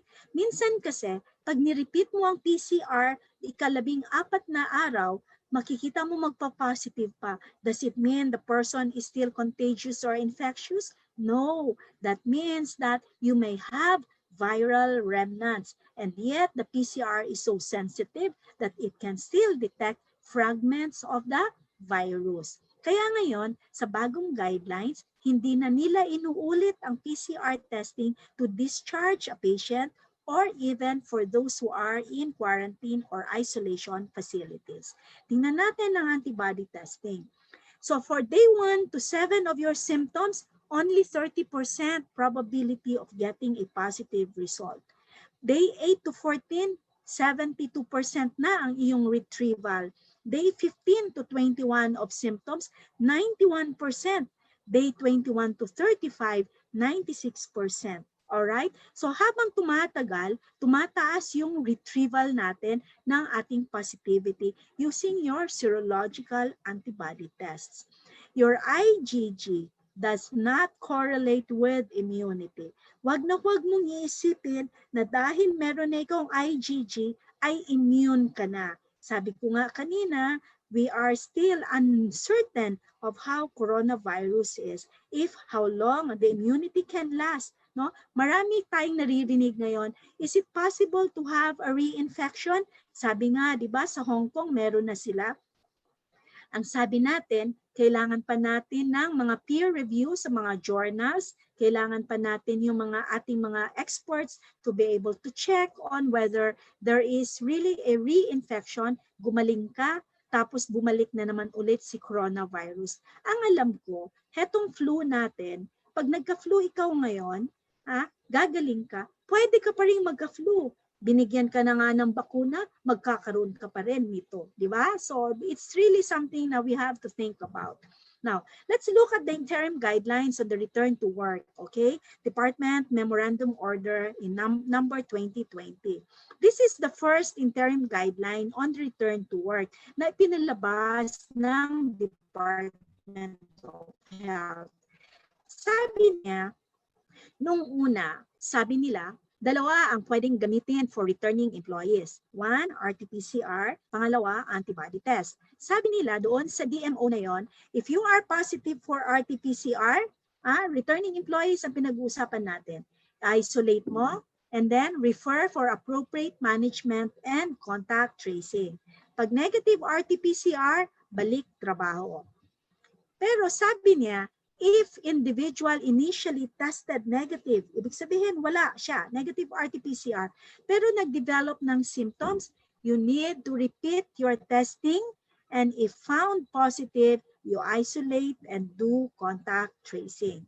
Now, sabi naman ng Department Memorandum Order 2020, ay kung gagamit ikaw ng FDA-approved rapid antibody-based test, sabi niya, negative IgM, negative or positive IgG, balik trabaho. Positive ang IgM, positive ang IgG, sabi, i-isolate for 14 days and then i-repeat on the 14th day. If positive pa rin ang IgM, extend ang quarantine by 7 days and then repeat the test. If IgM is persistently positive for twice na ginawa natin, consider a false positive result, refer to an infectious disease specialist. That's for your antibody test. Now, tingnan ko muna bago ako pupunta sa bagong guidelines na ginawa na Joint Circular Memorandum, no, na ginawa ng DTI, ng DOLE at ng Department of Health. Pero bago ako pupunta doon, let's talk about pooled samples. Kasi very interesting ito. Everybody's hyped up about a pooled sampling. Ano ba itong pooled samples? You combine respiratory samples from several people and then you conduct one laboratory test of the combined samples. Alright, sabihin na natin, meron kayong empleyado na 100. Gusto mong mag-surveillance monitoring. Kukuha ikaw ngayon ng 5 empleyado mo, mahal ang RT-PCR, di ba? Sa mga pribadong ospital or pribadong mga molecular laboratories, siguro nagre-range sa 7,000 to 10,000 ang bayad bawat isa. You can just imagine, 5 of your employees, ipapatest mo, multiply mo kahit na sa pinakamababa sa 7,000. 5 times 7,000, you'll be spending 35,000. But in the pooled samples, 5 sila kukunan natin, i-consider lang natin na isa. So 5,000 lang yun, 7,000 lang yung babayaran mo kung papayag yung mga pribadong molecular laboratories. How does it work? It works this way. Yung iyong sample sa 5 tao na kinuha, i-run at ipaprocess natin yon sa molecular lab, kukuha kami ng sample bawat isa na yon, paghahaluin namin sila ngayon, kukuha na naman kami ng sample sa pinaghalong 5 yon, yung isang kinuha namin sa 5 iyon, that is the only one that we will test, considered as a singular test. Now, if, for example, nag-positive yon, iti-test natin lahat yung 5 yon kasi hahanapin natin sino sa kanila ang totoong positive. Pero kung ang 5 yon, kunyari, result mo ay negative, wala nang problema, i-consider natin yung 5 yon as negative. So what are the indications or when are we going to do pooled sampling? Number 1, when the laboratory resources is few, meaning to say, kakaunti ang ating molecular laboratories, kakaunti ang ating mga test kits. Pangalawa, only in areas with a low prevalence of SARS-CoV-2. Ibig sabihin, kunyari, sabihin natin si MEPS, no, sa Lapu-Lapu, your seroprevalence is 1.2%. So, ibig sabihin, your seroprevalence medyo mababa. Okay? So, pwede siya, applicable siya. Pangatlo, it can be used to screen and test employees in the workplace and in the schools. At pang-apat, for surveillance purposes. When we conduct pooled sampling using RT-PCR, it is never used to diagnose, but rather for surveillance purposes only. So yung sabi ko kanina, if the pooled test result is negative, ibig sabihin lahat ng samples considered negative. If may positive doon, kailangan sila lahat, iti-test natin singularly, hahanapin natin kung sino yung positive. I have good news for you. I have finished my verification studies for pooled sampling. I have conducted 10 days of pooled sampling of the different units in a government agency, including the Department of Health in Region 7. And we have already found our criteria, our protocol and guidelines, and I already know, and we have already in place the methodology in the laboratory on how to conduct pooled sampling. And we have very good results, no, when we conducted this. So let's go into the Joint Memorandum Circular number 2004 series of 2020. This is the DTI-DOLE Supplemental Guidelines on Workplace Prevention and Control of COVID-19. let me just pitch in, no? Na you know about the Project Balik Buhay, PBB, which is actually a project of the various chambers of commerce, the business sector. Kasi ngayon, ang lumalabas, mas marami na daw tayong transmission from the workplace, dinadala sa bahay nila. At hindi na daw community transmission ngayon. At narinig nyo naman yung nangyari sa isa at dalawang kumpanya natin dyan sa Cebu City, na ang transmission daw ay nasa loob na ng ating mga trabahuan, hindi na sa community. Because we have controlled the community transmission. That is why, if you notice, minsan sa isang araw, ang positive cases natin, nasa 7 na lang. Single digit na tayo for Cebu City, even in Mandaue and Lapu-Lapu. Heto ngayon, very interesting.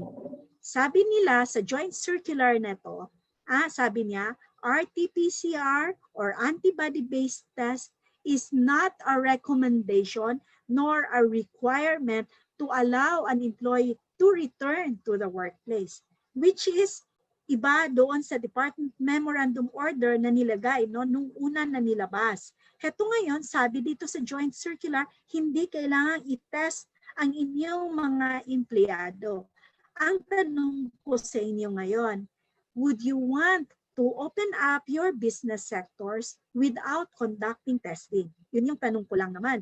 So sabi dito, paano daw natin sasabihin? Sabi niya, you screen for COVID-19 symptoms, you determine a history of travel or a history of exposure to COVID-19 cases within the last 14 days. And then if these are all negative, then you can allow your employee to return to work. And you only need clearance by the local city health officer or your occupational safety health physician in your company. So they also defined close contacts. Yung sabi nga 14 days na walang contact. Employees with exposures 2 days before or within 14 days from onset of symptoms of a suspect, a confirmed, or a probable case. That is the definition of a close contact.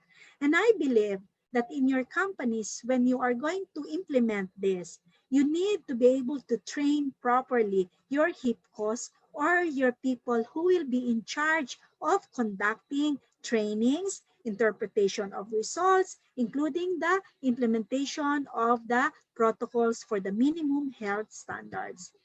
Exposure is defined as any of the following. Number 1, face-to-face contact with a confirmed case within 1 meter or for more than 15 minutes with or without a face mask. Pangalawa, direct physical contact with a confirmed case. Pangatlo, direct care for a patient with a probable or confirmed COVID-19 disease without the use of your PPE. So that's exposure. Let's go into case definitions para makumpleto lang yung discussion. Malapit na ako matapos. A suspect case is SARI, okay, or ILI with symptoms or positive contact with a confirmed or probable case. Ang sabi natin, probable case daw kung inconclusive ang test result. Meaning to say, hindi alam kung positive or negative o kaya invalid ang test result. O kaya naman, nagpositibo ang iyong result pero ginawa sa isang hindi accredited testing facility. Alright? So that's a probable case. A confirmed case naman is a positive test result. Sa ngayon, sa Central Visayas, I think we have quite a number already of private molecular labs and government facilities that has accreditations to run the molecular tests. Okay, for contact tracing, which is very important, isolation and referral, you have to have a designated isolation area. I think this is defined in the joint circular, na kung ganito kayo kalaki na kumpanya, ganito dapat meron kayo nito. Kung wala naman, pwede naman kayong makipag-MOA sa isang isolation facility na itinayo ng ating barangay o kaya ng ating gobyerno. The HIPCO of the company shall do contact tracing for those that are exposed to the said employee, isolate immediately, and then to test all those that have been exposed. And then if you have positive results, you need to report to the epidemiological surveillance unit, either of the region or the city, and the corresponding LGU to where your employee belongs or resides, so that contact tracing at the barangay level can commence. So this one, I created this algorithm. No? This is my algorithm. So dalawa yan, symptomatic or asymptomatic. Makikita lang naman natin yan na kapag may symptoms ang empleyado natin, ay kailangan mag-RT-PCR naman tayo. So kung mild lang ang symptoms niya, pwede isolate lang. 14 days after, pwede na i-clear back to work. Pero kapag nag-develop ng severe symptoms, so what are the symptoms to watch out for? That will categorize a person to be in the moderate to severe. That one would be difficulty of breathing, shortness of breath. Medyo hingal, medyo hirap huminga. Kailangan talaga magpatingin kaagad. For those that are asymptomatic or those that has no symptoms at all, pero may exposure ikaw to a confirmed COVID employee, if the exposure is more than 14 days already and you have no symptoms, then there is no need to test or isolate. You can immediately report to work. Pero if less than 14 days ang exposure, you are a close contact, you can do self-quarantine for 14 days. If you have no close contact, you just observe. You can do also limitation of your activities. You do not need to be isolated, and then you can go back to work. If in any time during those days you develop a symptom, then you need to have your checkup or medical consultation. Now, for those that will use serological or antibody test, heto na naman yung sinabi ko kagaya kanina, dalawa symptomatic or asymptomatic, depending yan kung IgM positive or IgG positive ikaw. So later on, if I believe the PBB will be conducting webinar lectures, so I am part of that. We will be training the people who you will be assigning to, so that we will also train them on how to interpret the results, on what to do, how to go about it. Now, so what are the minimum health standards? Na alam ko naman, alam na nating lahat yan, no? So of course, hand washing is the basic minimum health standard. Hand washing, kailangan natin yan. Keeping our distance, even your workplaces, dapat 2 meters or 6 feet apart na. Hindi na po pwede yung malapitan lang, no? Kailangan natin ng face mask. Ngayon, dinagdag pa nila yung ating face shields. No? So, kasi may studies na pagka face mask plus face shield plus physical distancing and of course your hand washing, you are going to lessen or remove transmission by as high as 99%. So yun yung sinasabi ng ating mga studies. You need to disinfect the surfaces. You can only use, you don't have to have those misting solutions. You have this basic Clorox or bleach because that is sodium hypochlorite. Only 10% of that. So if you have 10 ml of your sodium hypochlorite to 90 ml of water, that would be your 10%. And then you can use that to disinfect your surfaces for 24 hours. Next, so the last one would be, what test method then should you use? I will throw it back to you. Is your purpose for surveillance? Is your purpose going to be to check on the effectivity of your workplace standards? Or you want to assess the personal risk of becoming infected with SARS-CoV-2 for diagnosis? Or is it going to be for diagnosing coronavirus? So dapat tanungin, yun muna sasagutin natin, ano at bakit tayo magte-test? So let's go back to the very basic between a prevalence and surveillance. Kasi kailangan nating maintindihan yan. Prevalence, sabi nga, is the most common population-based epidemiological study. Gusto lang natin magkaroon ng estimate kung gaano kadalas ang isang lugar at a given time, yung population na yon for a given period also, gusto nating ma-identify yung burden of disease. That is prevalence. Pero pag sinabi nating disease surveillance, gusto nating makita how effective are our control and preventive health measures. We want to be able to support health planning and allocation of appropriate resources. We want to be able to identify high-risk populations. So having said that, at the end of the day, it will be impossible really to know if we overreacted or did we do too much by doing too much testing, or we will not do testing at all. But it will be quite apparent if we underreacted or if we did too little. Kasi nga naman, kung hindi natin gagawin yung dapat nating gagawin at naisarang muli ang ating mga negosyo dahil kumalat ang COVID sa ating workplace, then that means we never really did what we were supposed to be doing, which is the implementation of the minimum health standards, doing surveillance and monitoring, and doing our testing for our employees. So I think I have given you quite an exhaustive overview of what we should be doing in this time of COVID crisis. Thank you very much, Doc. Doc Jean, we have been challenged with technologies for a little while, but when technology really break, it will fail all of us. While it also keeps our work faster, it's also difficult when it goes on the opposite side. But after all is said and done, we made it complete and you did it very well. Thank you so very much. And now we're ready for the questions. I think we have few questions here. Doc Jean, are you ready for the questions?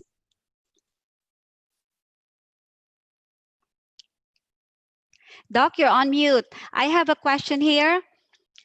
How is the strength of an individual's immune system measured?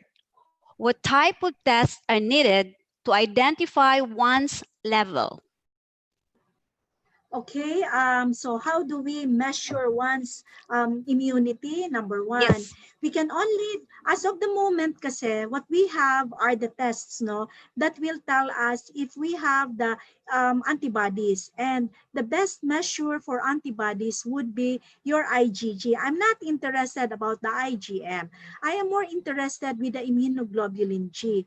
That is the reason why we do testing for immunoglobulin G. We have to do the titer, because titers mean it is the level of how much antibody you have produced when you have been exposed to the virus.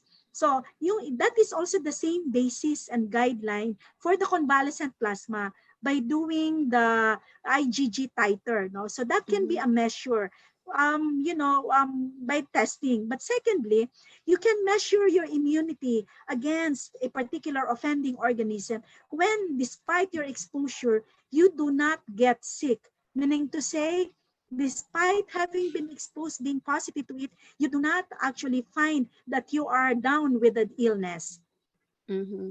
Okay, in relation to that, if the strength of our immune system varies from person to person, would that mean it would take a lesser amount of virus particles to infect those with a lower immune system, even if they followed government protocols such as limiting face-to-face conversations, practicing physical distancing, and so on and so forth? Yes, that's correct. You know that the viral load will determine your response also. Now, if you are a healthy individual and you do not belong to the high-risk group of populations, even if you have quite a load of the viral load, even if medyo mataas yung viral load na you are exposed to, because your immunity at the very beginning is already very good, then there is a great possibility also that if you do fall down and you contract the virus, and you have a mild symptom or a mild illness, that it will only be up to that level of a mild illness. But if for the same volume of viral load, you're going to expose a person who is already high risk, even a very small volume of that viral load can already impact how that person will be in reacting to the exposure. So your immunity, I believe that our immunity, the way our lifestyles today are, sabi ko nga, binibiro ko nga yung mga kaibigan ko na naninigarilyo, sabi ko sa kanila, when you smoke, you actually now put a problem on the lung capacity.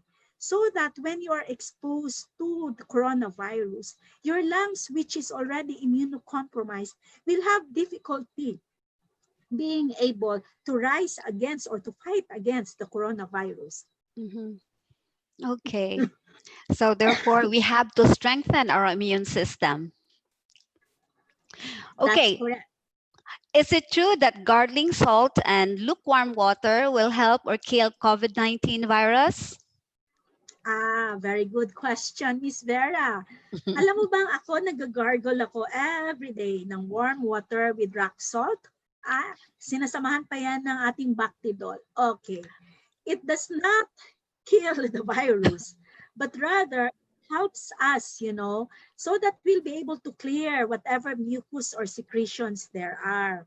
So it's not really to kill the virus. The only way we can kill the virus, okay, ano ba ang pwede nating gawin? Number one, disinfecting our places, workplaces, and even our homes with 10% sodium hypochlorite or Clorox. Talagang yan, sigurado tayo.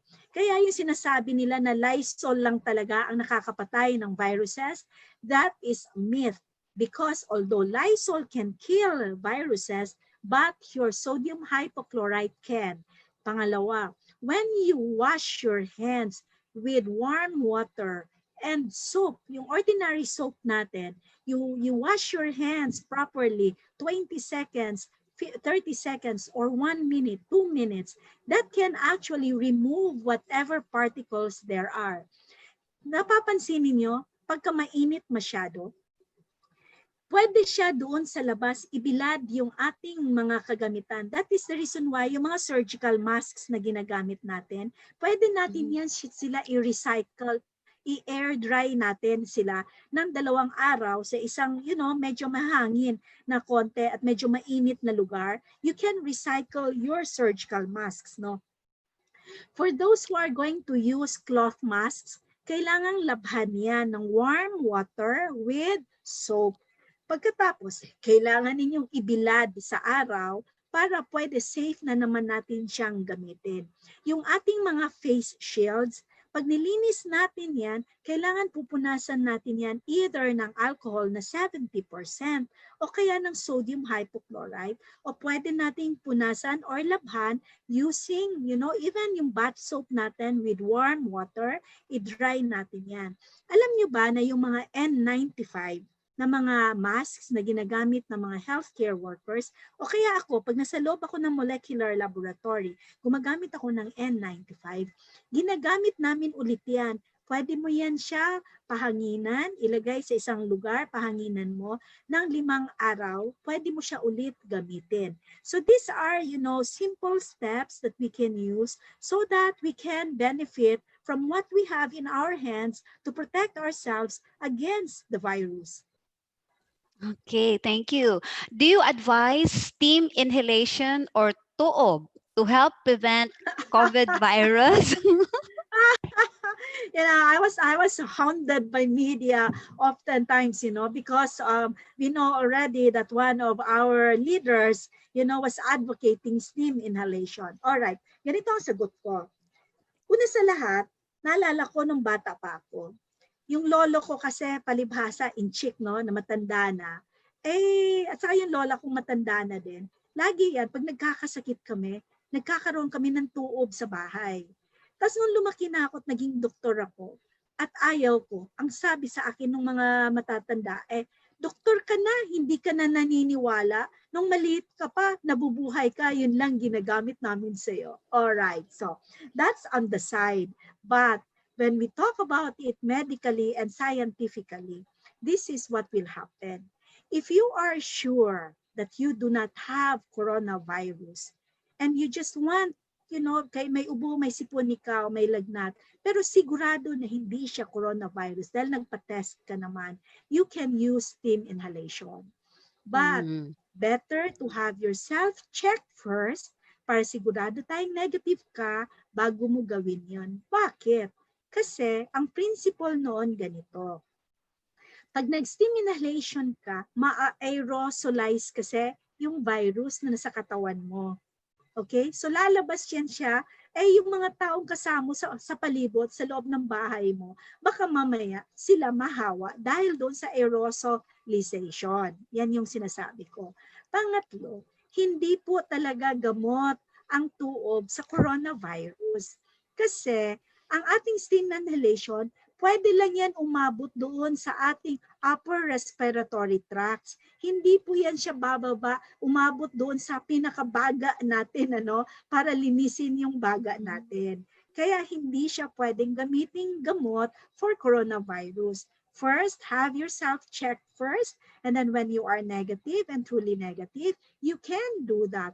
And be careful, no? Kasi pag hindi ka maingat, mamaya masunog ka pa. Yeah, yeah, Kasi that's right. mainit yun eh. So magkakaproblema yung balat mo, yung ilong mo, yung mukha mo, yung mata mo, yung bibig mo, mamaya masunog pa.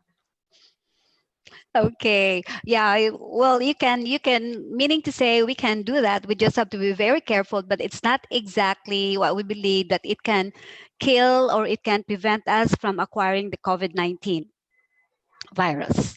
Okay. Can COVID virus be transmitted through food deliveries?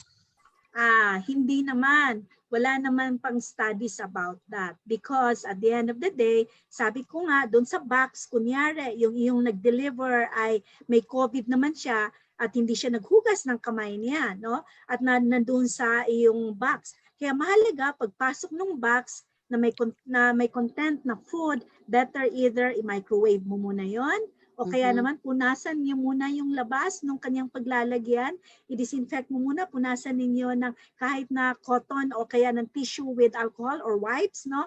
Bago ninyo tanggalin yung laman ng iyong box. Okay, so it's better to really transfer it immediately to our own personal container. Correct. Okay. Okay, how is getting vitamin D from the sun helps fight COVID-19? Or is this more of a psychological in nature because it helps in mood regulation? Alam naman natin na vitamin D is essential, no? Kaya nga tayo nagpapaaraw di ba? Sabi nga natin, we get the best vitamin D through the early morning sun, no? At ngayon nga lang, sobrang init, kaya maingat na tayo dahil mamaya mag-skin cancer naman tayo. Alright, so vitamin D has a role to play because it interacts with the other minerals that we have in our body in order for us to boost our immune system. It isn't because it's gonna fight against COVID per se, but it's more of boosting your immune system so that you can fight off the offending microorganism or virus that you are encountering. Okay. Now, what can you advise to those who plans to hire, like a yaya or household help, especially when we have small children around? Mahalaga yan. Mahalaga, una sa lahat, screen muna natin. How do we screen? So medical history taking muna. Saan ba siya nakatira? Saan community siya? Baka mataas masyado yung COVID doon sa area nila. Pangalawa, may history ba siya na may ubo, sipon, lagnat? Pangatlo, kasama na kasi sa screening natin ng mga yaya ngayon, alam niyo, ay ating ipa-medical check-up. Kailangan may chest x-ray para alam natin. Kasi alam niyo ba, mas masyado tayong takot sa COVID, nakalimutan natin na may mas nakakamatay na mga sakit. We have forgotten the other diseases, like tuberculosis. Yes. Si Yaya, natatakot tayo ng COVID, pero hindi tayo natakot na si Yaya may TB pala. So yung mga maliliit na bata magkakaroon ng primary complex. So, kasama yon. And then siguro, kailangan natin, para sigurado din tayo, baka pwede din tayo mag-serological testing kay Yaya para alam natin kung may exposure siya or wala. Kung sakali naman na mag-IgM positive siya, you can go to the next step, which is actually to do an RT-PCR to check if meron ba talagang virus si Yaya or wala. No? And then, of course, the most important is you have to train Yaya on the health standards. Ang paghugas ng kamay, ang pag-wear ng mask, ang ating kailangan na kung po pwede, huwag masyadong i-hug si baby na kanyang inaalagaan, huwag mo nang hugs tayo kay baby hanggang sa medyo maka-okay na tayo dito kay coronavirus. So now it's getting to be very difficult to get the household help. Yeah, yes, we have to be very, very careful. Dr. Jean, we are human beings who are creators of habits, and these are the basic challenge in the long term of the issue or conflict between freedom of mobility and safety. How do we sustain these habits in the next 2 to 3 years while waiting for the vaccines? Miss Vera, heto lang sasabihin ko, una sa lahat, a vaccine is not a solution to what we have Mhm. now. Please, I want to educate everybody. It's a myth, no? Na pag nandyan na yung bakuna, okay na tayong lahat. No. There is no guarantee and assurance that the coming out of the vaccines will, solve our problem with coronavirus. Number two, coronavirus is here to stay, and that's a fact. It's going to be just like an ordinary flu in the coming months or years. Number three, there will even be, graver and greater infectious diseases that are going to come in because we are now going to have re-emerging and emerging infectious diseases. Having said that, not to frighten anybody, what can help us with how we are now? We have to live the new normal. Kailangan maging habit na natin ang new normal. Ano itong new normal? Ang paghuhugas ng kamay. Kasi kung nung araw hindi tayo ganun magpahalaga ng paghuhugas ng kamay, maghugas ng kamay, magdala ng alcohol kahit saan, mag-face mask hanggat maaari. Ang face shield pwede nating idagdag. Ang kung pwede, physical distancing, iwasan ang masyadong matataong lugar. Because at the end of the day, we should not be, we should not let fear be a hindrance to our movement. I do not believe that fear should be the one that should dictate our movements. We should be able to live normal lives and yet putting in place all the necessary minimum health standards. This is a question from Romel Ancheta. Our LGUs should really create a strong team of first line defense to make sure that there are no lapses in any workplace or home environment. How do we apply herd immunity as discussed in the World Health Organization? Yung herd immunity, malayo pa yan. At mahirap yan. Kasi if we really talk about herd immunity, so many people will have to die first. Meaning to say, you are going to expose everybody. I-expose mo lahat. Matira ang matibay para siyang survival of the The fittest. fetus. For Okay. now, that's going to be difficult. But as to the LGU, the question, yes, I believe in Central Visayas, we are very fortunate, no? For the 3 highly urbanized cities, the mayors there, the LGUs are really working closely hand in hand with us in the Department of Health, trying to promote and to implement the health standards that the people should have. And so one way of doing that also is yung first line of defense na yan, tayo yun eh. Hindi dapat ang first line of defense ang medical frontliners. The medical frontliners should be the last defense. Rather, tayo yun, isa-isa bawat sa atin. I have this word, I learned this staying in Visayas, no, because I'm not from there. Yung pagpakabana, when you say pagpakabana, that means you care. And because you care for your families, for your loved ones, for your community, then you will take good care of yourself. How do you take good care of yourself? By being mindful, by thinking that you have COVID. So when you think that you have COVID, you will make sure that you have to follow the health standards. Yes. Okay, still from Romel and Cheta, studies and historical data show that the development of vaccines will take place in no less than 2 years or 18 months. What do you think about these reports? Mas delikado nga eh. Kasi alam naman natin na pag mag-develop tayo ng bakunang matagal, takes you years, 10 years, 20 years. Pinakamababa na siguro yung 10 taon. But here we are developing vaccines, in less than 2 years for your clinical trials, for your phase 3. medyo nakakatakot din yun, ha? So, but then again, let us wait and see what the reports will be, and then we will be able to evaluate if the vaccines will truly be safe for our use. Yeah, it's probably what everybody is waiting for. According to the Department of Health, Department Memorandum number 2020-0220, if you have a positive IgM and a positive IgG, you may continue working with usual precaution. Is this still applicable? Yes, that is still applicable. They have already rolled that out, no? So Mhm. that is still applicable. Okay. All right. What is the purpose? What is the real purpose of the face shield? This is the new. Remember, there's a new regulation of mandatory wearing of face shield. And what kind of face shields do you recommend people should wear? Is it caps with shield, face shield that has glasses, the visors, and so on and so forth? Alam mo, very funny yung face shields na yan. Ako, against ako sa face shields, ha? Sabihin ko sa inyo, medyo ako sa face shields, lalo na pag may salamin ka. Okay, Oh yeah.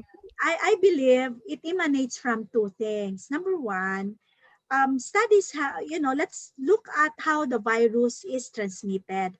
It's portal of entry, sabi nga natin. Saan ba siya papasok? No? O anong pamamaraan ba ng kanyang pagpasok? Diba sabi natin, ang mata, sa mata natin, sa ilong, sa bibig. So, when you have your face mask on, that means you are going to only protect yourself with 70 to 80% from the virus, of getting the virus, because you are now covering your nose and your mouth, which are two portals of entry.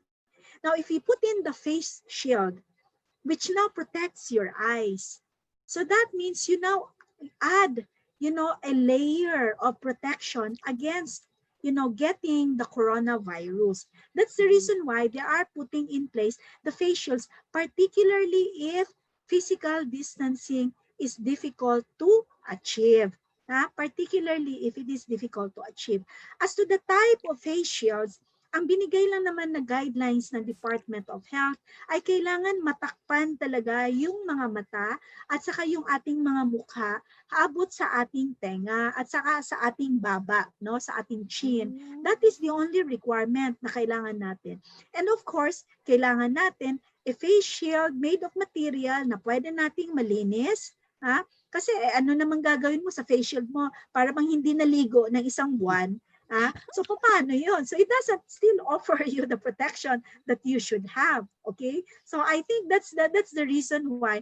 And secondly, because studies nga have proven already that you are able to prevent the transmission of coronavirus by almost 100% if you have the face mask, the face shield, the physical distancing, and your hand washing.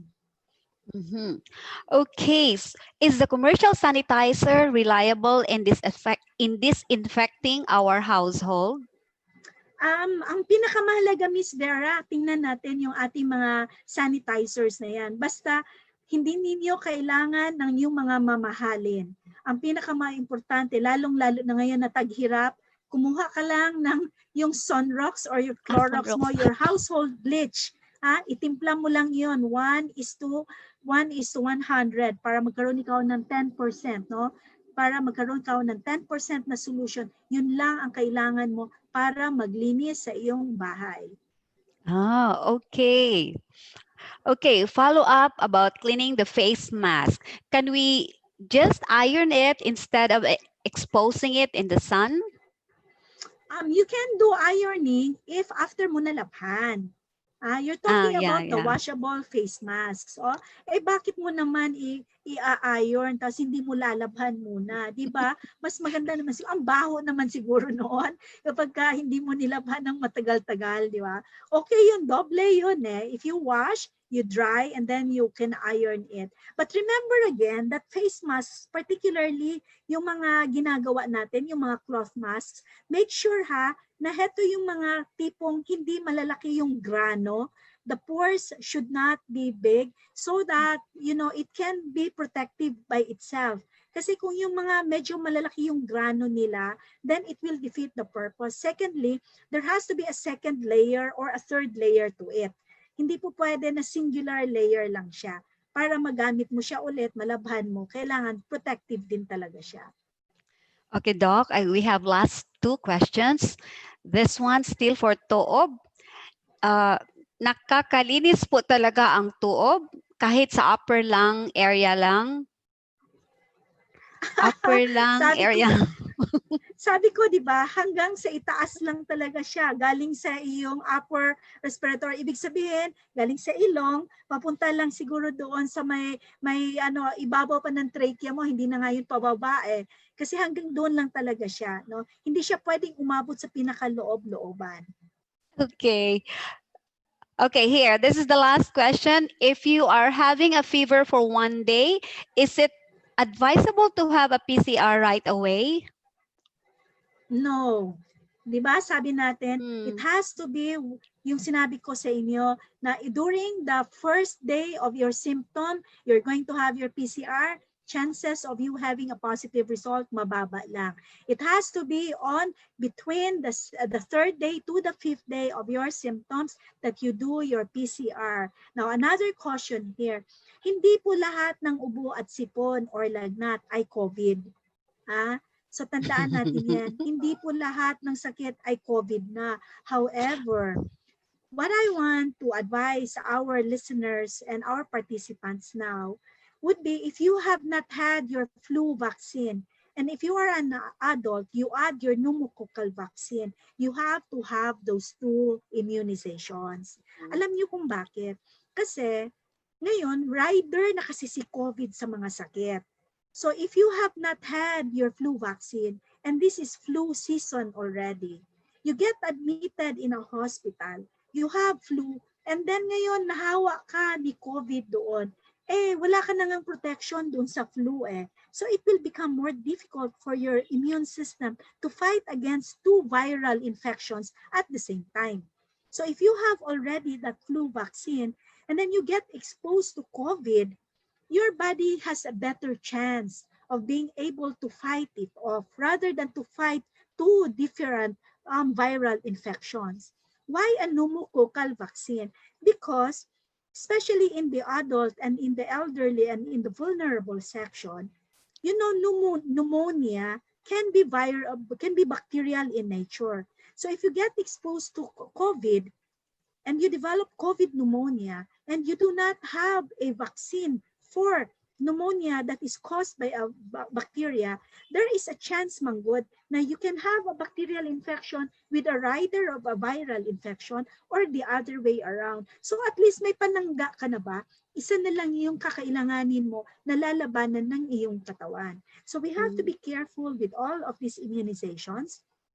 Number 2, you have to be able to boost your immune system. Number 3, you have to have that awareness na hindi lahat ng sakit ay COVID. At hindi lahat ng COVID ay namamatay. Remember that 80% of those who develop COVID are mild symptoms. Okay? Yes.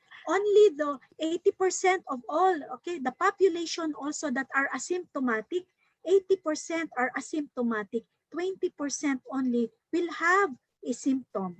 Of those, the 20% that are symptomatic, only 20% will actually be moderate to severely critically ill COVID patients. Mataas yung chance natin for recoveries, mataas yung chance natin na kahit na nga ma-expose tayo, wala tayong symptoms.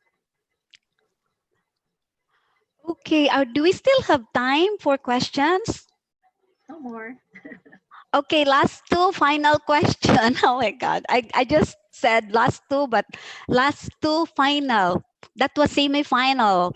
So is Abaca face is Abaca face mask reliable to use over cloth? Okay. Yung mga sinasabi natin ngayon na mga, parang nagkakaroon na tayo ng mga fashion statements. Yes, no? yes. Okay. You can actually, if you like, but make sure that you have something inner first. Because remember that the abaca, yung kanyang porosity may not be as protective as the cloth or the surgical masks that we have. Okay. Would it be advisable to get vaccine immediately once it is out? Is it possible that a new vaccine will be similar to dengue vaccine? It was lethal rather than useful.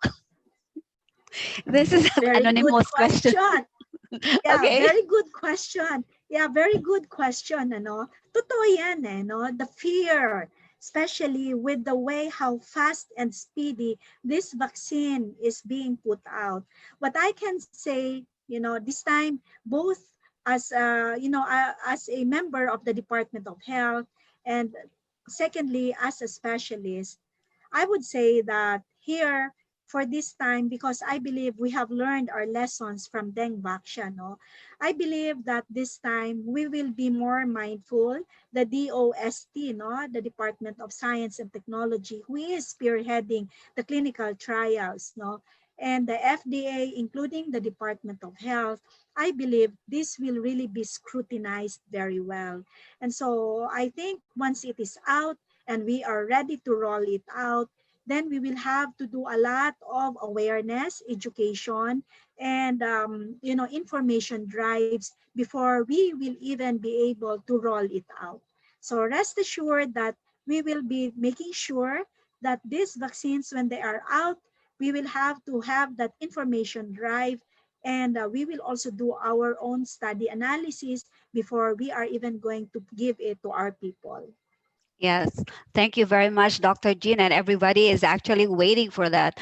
And ladies and gentlemen, we really thank Dr. Jean for giving us this most precious time. Technology was our enemy for a while, but everything went on well, and all questions were answered. Thank you so very much. So to present our certificate of e-recognition, I'd like to call back our president, Miss Grace Iligan.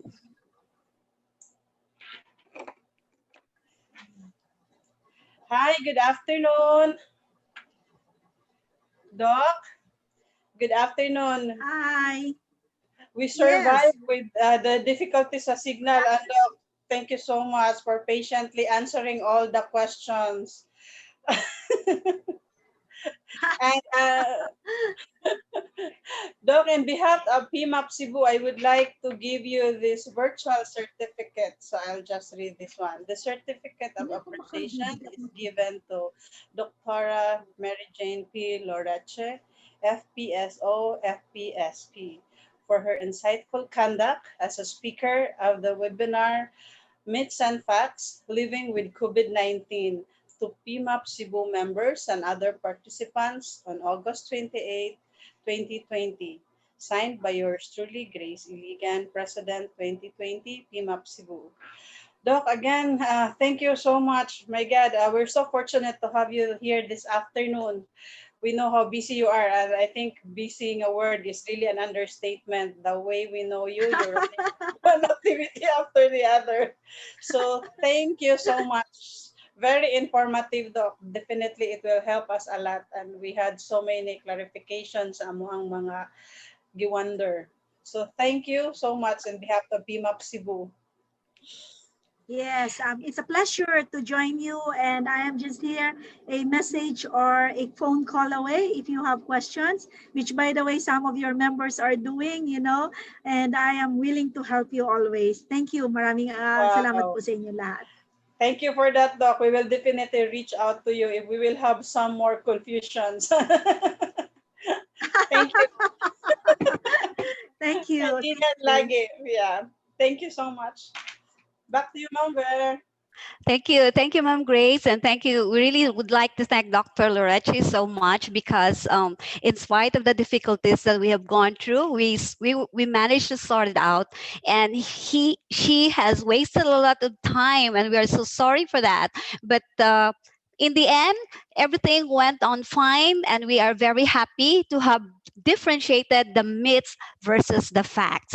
So now we are moving to our next part, but before that we would like to listen to one of our sponsors for today, and they will be providing the prizes for our top 4 in today's search. Ladies and gentlemen, to present the product line, we have from Alliance Software Inc. Let's give a warm applause to our Associate Product Specialist, Donna Lynn Boniel. Hi, good afternoon. Thank you so much, Miss Vera. Thank you so much to PMAP for having me today. And today I'm going to discuss and share to you actually the Alliance Safety and Health Checklist. So allow me to share my screen.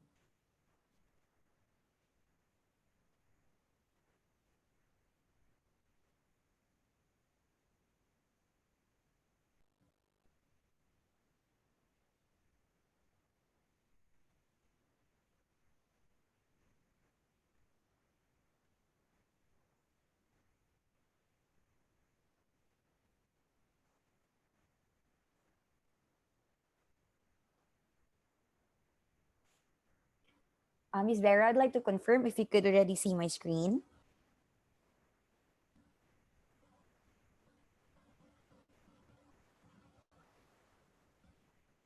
I'm unmute. Okay, yeah, we are seeing your screen. Okay, thank you so much. Okay, so before anything else, before I start with discussing the features of the Alliance Safety and Health Checklist, I'd just like to introduce very briefly who Alliance is. So Alliance is one of the largest independent and Filipino-owned software development outsourcing companies in the Philippines, and we have 3 offices. Our main headquarters is in Cebu. We also have an office in Manila, and we also have an office in Tokyo. And as of 2020, we are roughly around 500 employees, with 80% of them are developers and programmers. So we operate in 2 business domains: the IT services and the IT solutions. We are also in partnered with different global brands such as Microsoft, SAP, and IBM. And of course, we are also as ISO certified, proving that the company is at par with the standards of the world or global standards. So under our for Alliance, we're under the executive leadership of Mr. Robert Cheng, the president and CEO, which you can see in the middle of the photo. And then we have Mr. Sherwin Yu, our chief operating officer, and of course, Mr. Geoffrey C., our chief technical officer.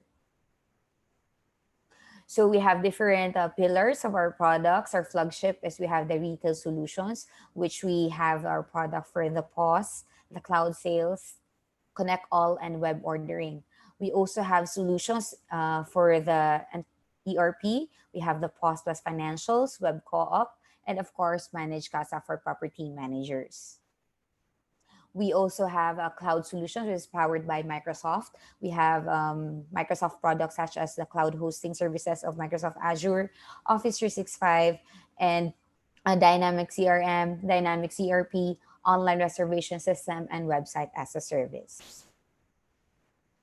And of course, this is the pillar for workplace productivity solutions in which I am handling. So we have HRS plus payroll. We also have a payroll systems, which is in full and light versions. We also have a cloud-based payroll, which is the Just Payroll.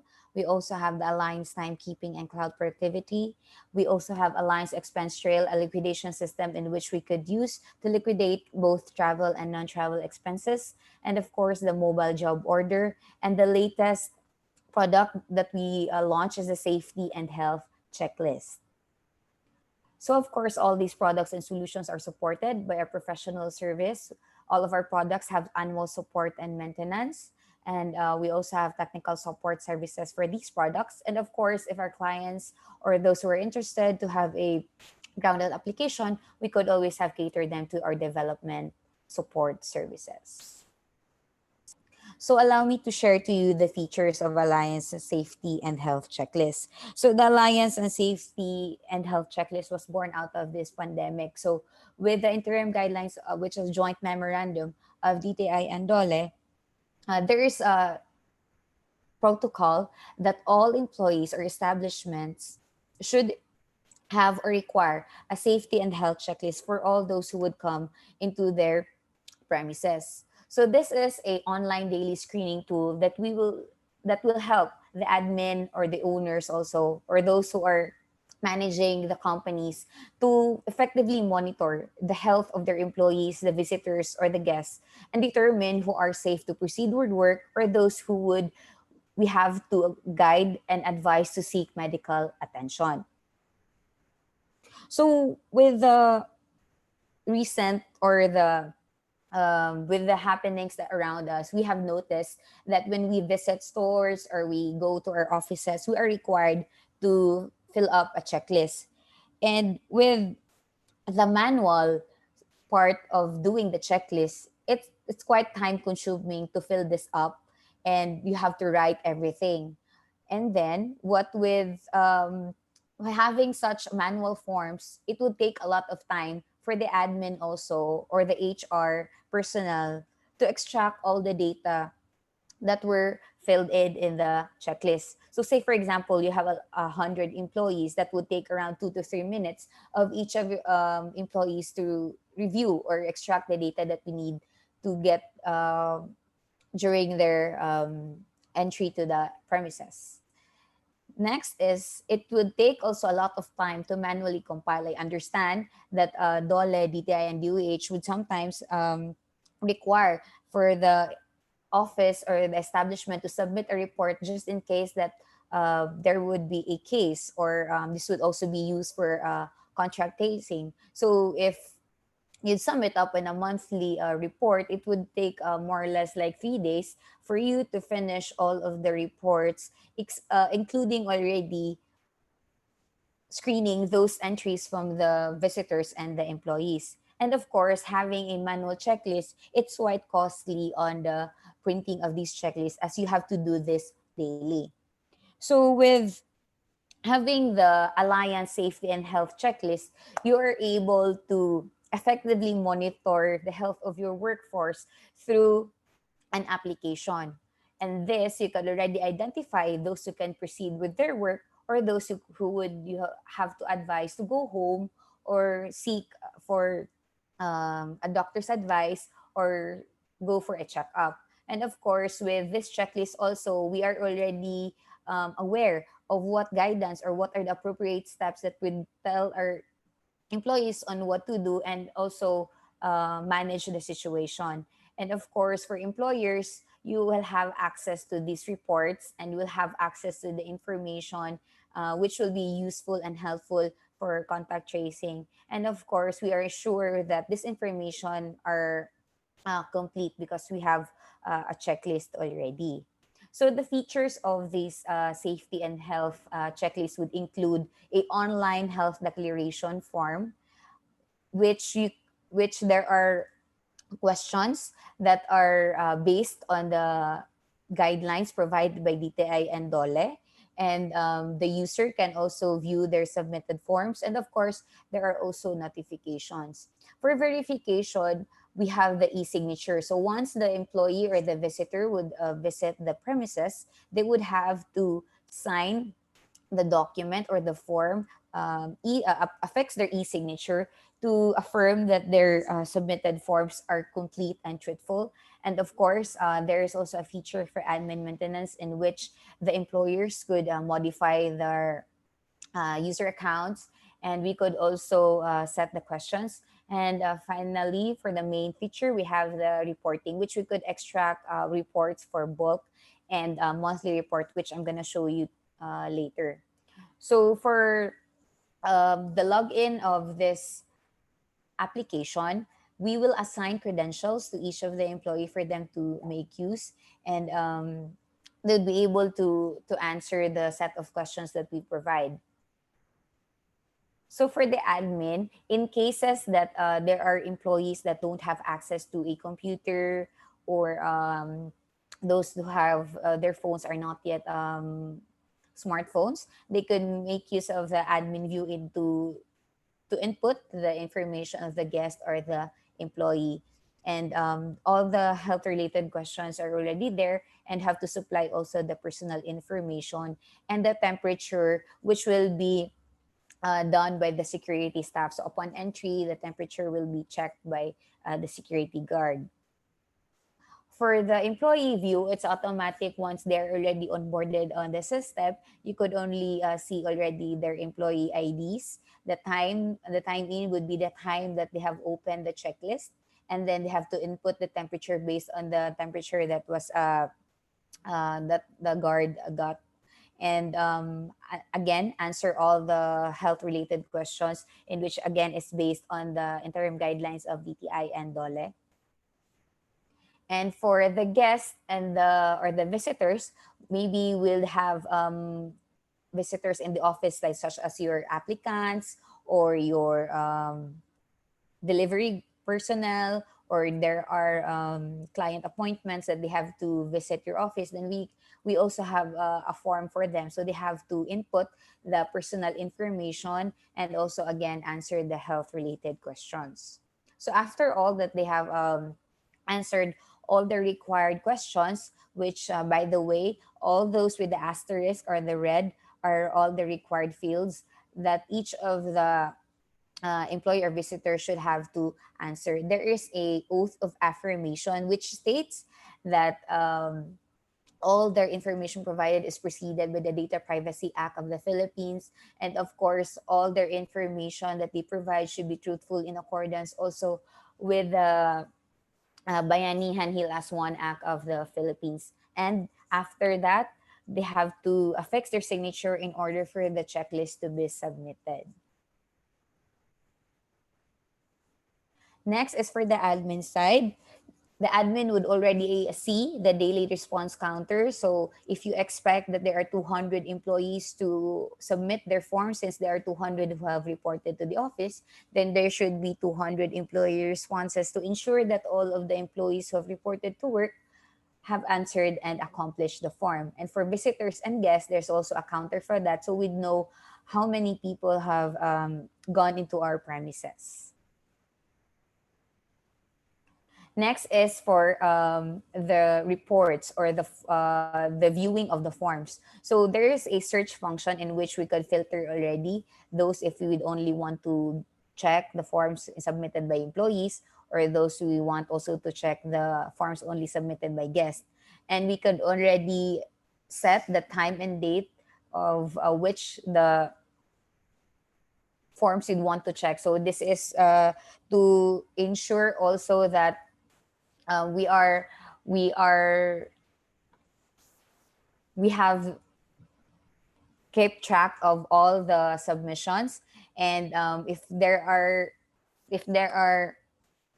times that we need to contact trace, then we would have to check only on the time and date that we want to view. And of course, there is the export function for the bulk and monthly reports. So for the reports, this is the bulk export. Once you bulk export the reports or the forms, you would already see one sheet per employee or per visitor, and it is already the consolidated forms of the employee, in which you could already see all their responses to each of the questions. But if you would want to check the monthly report, it is already a consolidated list of all the answers that we wanted to use. So say for example, we wanted to view the August 1 to August 31 responses. So we want to extract in a monthly report, and it would already appear with all the reports, including the employees and the guests. And it will mark if there are symptoms. And if there are no symptoms, it will just appear as not applicable. All the questions that were placed in the checklist form will appear in this report.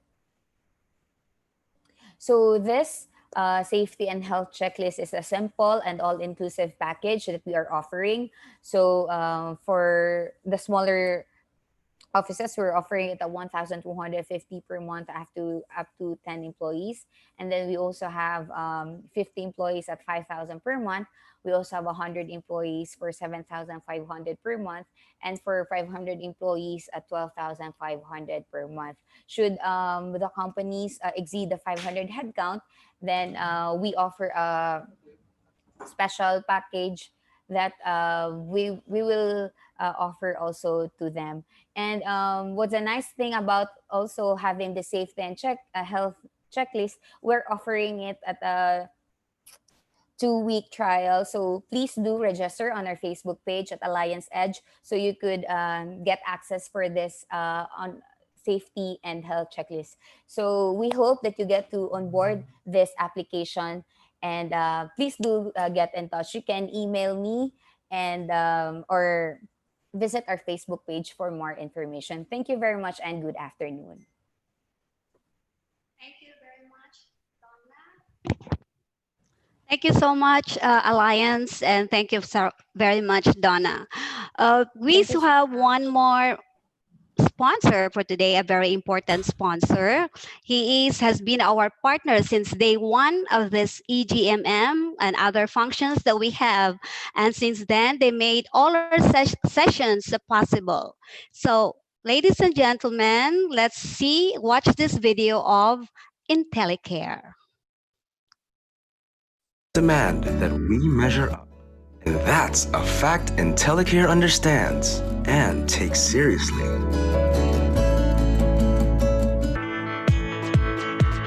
IntelliCare understands that the cycle of healthcare begins when you're healthy. Because we see the big picture and approach healthcare holistically, Ikutin nyo na lang ang katong video sa stay well, prevent illness, or catch it early on. It assures you that when you do need it, professional medical care and treatment will be available. So you can take comfort in the fact that we're managing the resources and cost of quality healthcare. Technology makes it possible for us to serve a wider base of customers online, day and night, so that we can focus on improving the numbers that really matter to us. The numbers that track your health, that drive down the cost of quality healthcare, that show you're in the best of health, so that you can strike a healthy balance in life.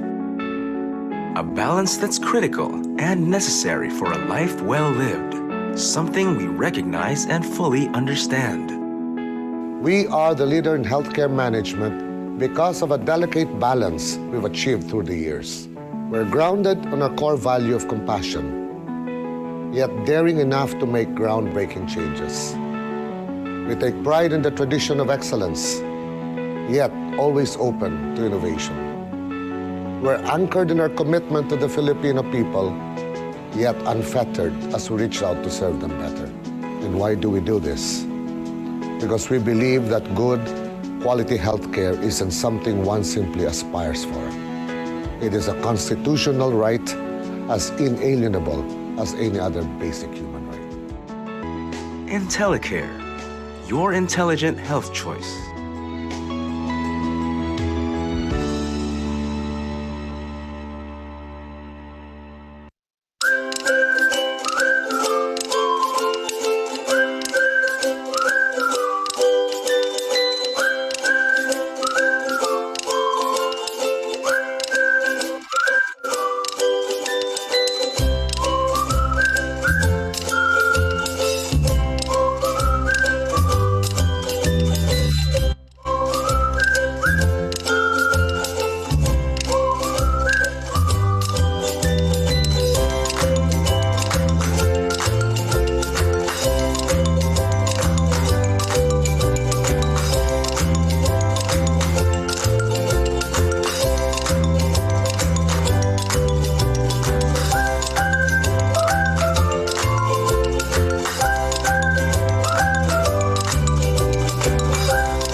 Ladies and gentlemen, welcome back and welcome to the second part of today's activity.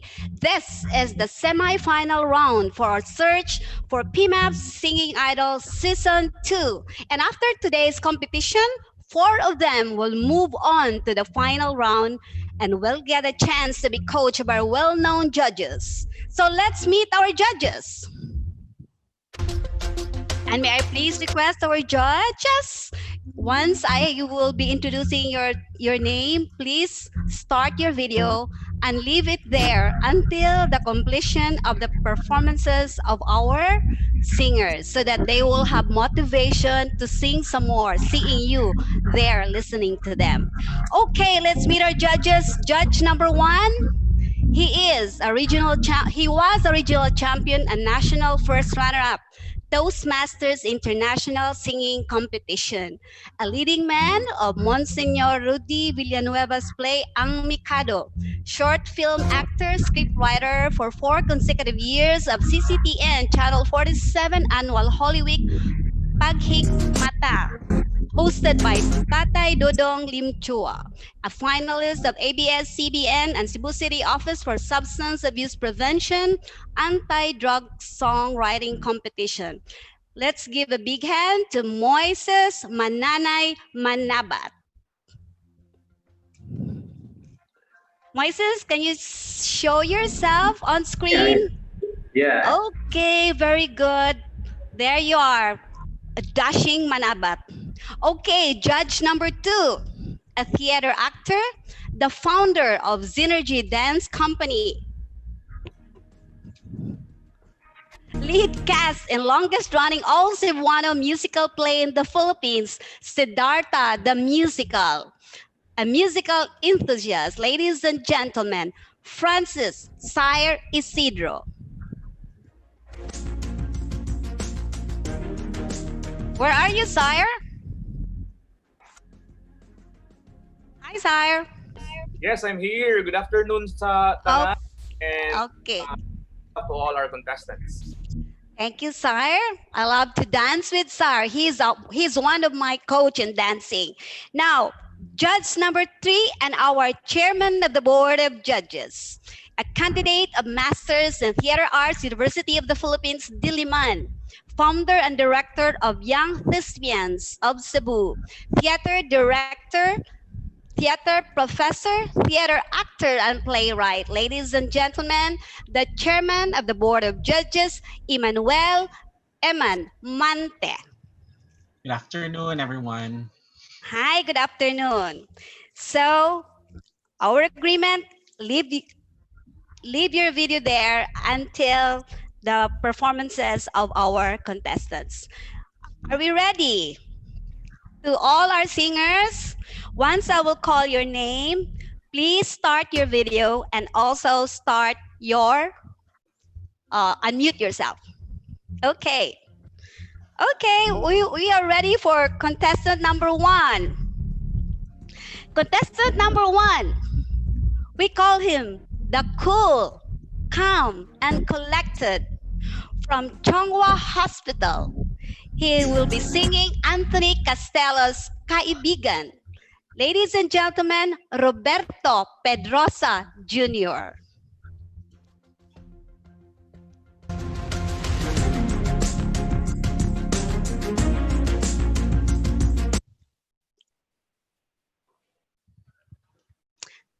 Roberto? Ma'am, it has been disabled by the host. Here. it has been disabled by the host. Disabled by the host daw, si Roberto Pedrosa. Can we put him on spotlight?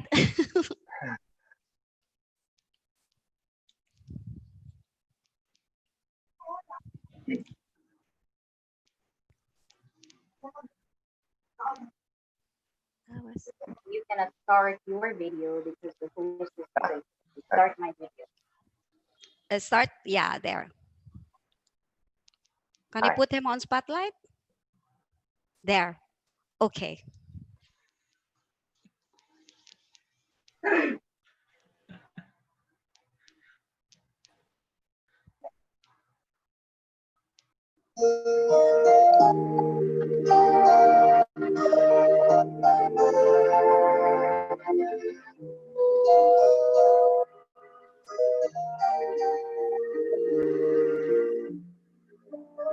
Malayo ang tingin,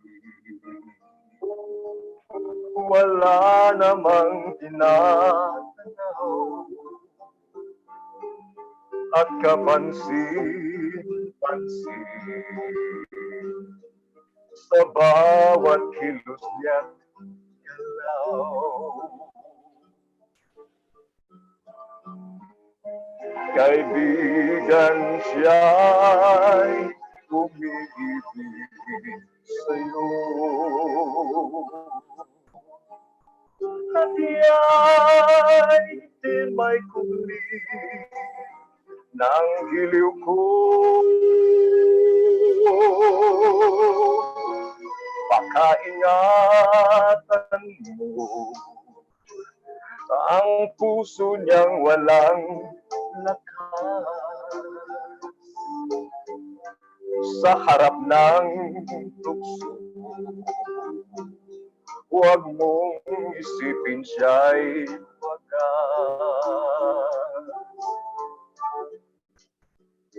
Ngunit kaibigan, kahit siya'y nagkaganyan,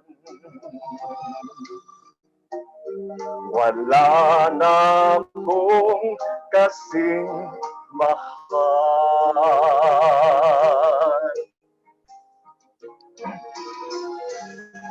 Malayo ang tingin, walang tinatanaw, at kapansin-pansin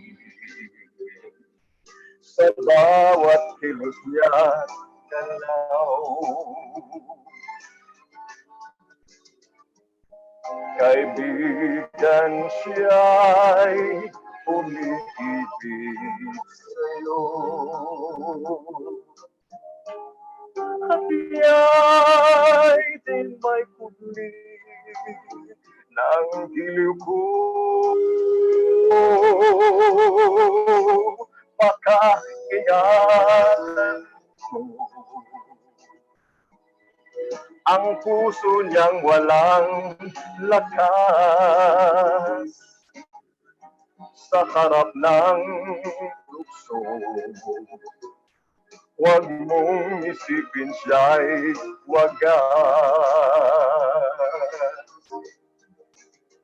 Ngunit kaibigan, kahit siya'y nagkaganyan, wala na akong kasing mahal.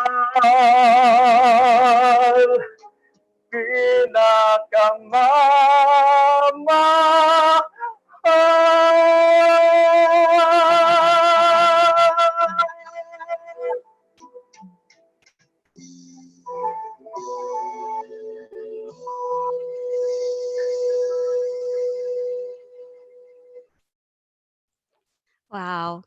Thank you, Roberto. Wow. With feelings, emotion is all there. Thank you so much. Now let's move on to our second contestant, our Lone Lady semi-finalist who will be singing to us, Moira de la Torres Tagpuan. From TMX Philippines, Joxet Lu Estacio. Can you put the spotlight to Lu? Yes. Hello, ma'am. Yes. Yeah, we're seeing you. You're okay now. Okay. Good afternoon, everyone. I'll be singing Tagpuan by Moira.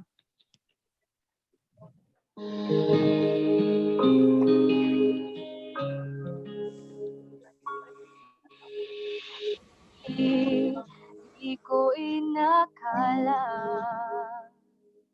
darating din sa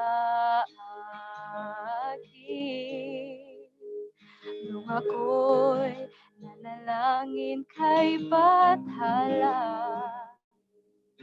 naubusan ng bagyo. Paano masagot lahat ng bagay. Di makapaniwala sa nangyari. Paano mo na itamang tadhana? Nung nakita kita sa tagpuan ni Bathala, may kinasama ka na di maintindihan. Tumingin kung saan sinubukan kong lumisan at tumigil ang mundo. Nung ako yung ituro mo,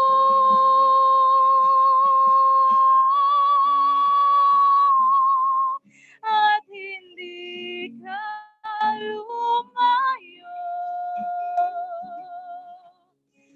Nung ako yung sumusuko at nabago ang mundo. Nung ako'y pinaglaban mo,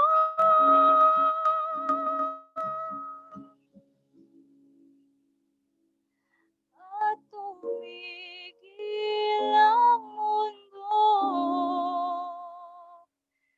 Nung ako'y pinili mo, siya ang panalangin ko. Thank you. Thank you. Thank you very much, Joxet. Okay. Well, I'm glad I'm not a judge. So let's go to our third contestant. Sing to the song popularized by the Carpenters and sensationalized by season 2 American Idol Ruben Stoddard from Rabon Aboites Foundation, Inc. Ladies and gentlemen, Christopher Son Rosa singing Superstar. Hello.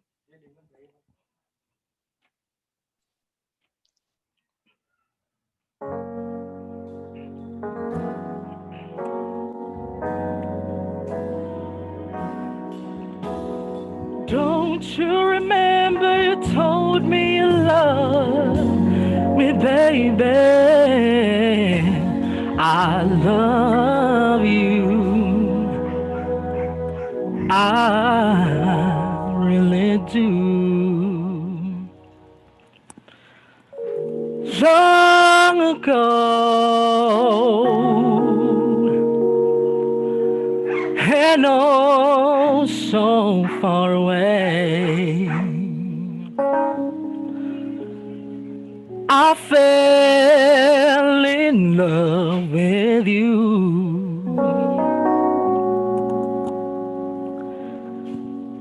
Before the second show, oh,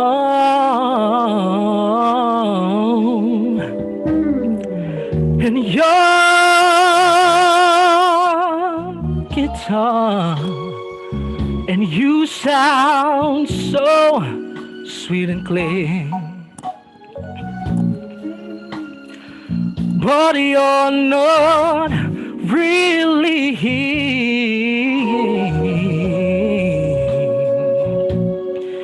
It's just the radio. Whoa.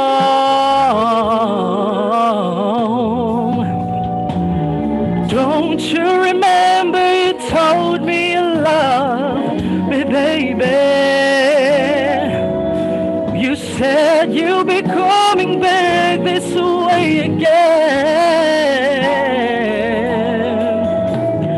Baby, baby, baby, baby. Oh, baby, I love you. I really do. Don't you remember you told me you love me, baby? You said you'll be coming back this way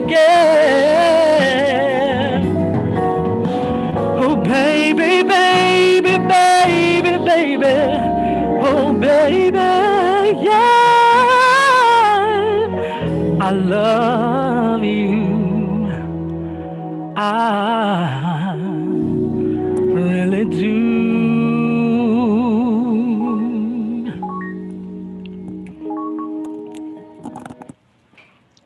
Thank you. Thank you, Chris. Thank you so much, Miss. Okay, let's move. Contestant number 4, the pride of Qualphone Philippines, singing the song of Martin Rivera, Ikaw ang lahat sa akin. Ladies and gentlemen, Pepe Salamanca. Uy, sa'yo, sa'yo.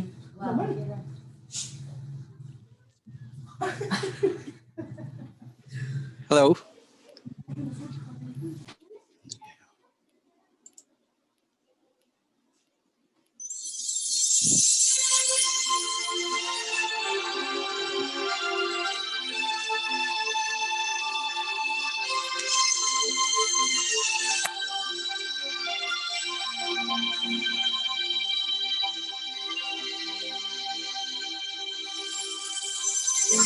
Ikaw ang lahat sa akin. Kahit ika'y wala sa aking piling. Isang magandang alaala, isang kahapon, lagi kong kasama. Ikaw ang lahat sa akin. Kahit ika'y di ko dapat ibigin, dapat pa kitang limbutin. Paano mapipigil ang isang damdamin kung ang sinisigaw, ikaw ang lahat sa akin.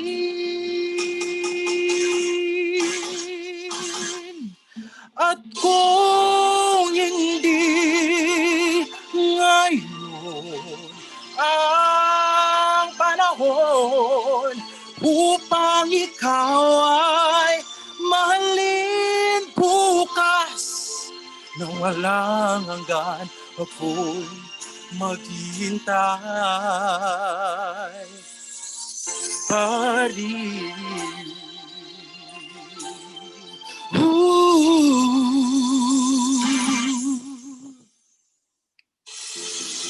Ikaw ang lahat sa akin.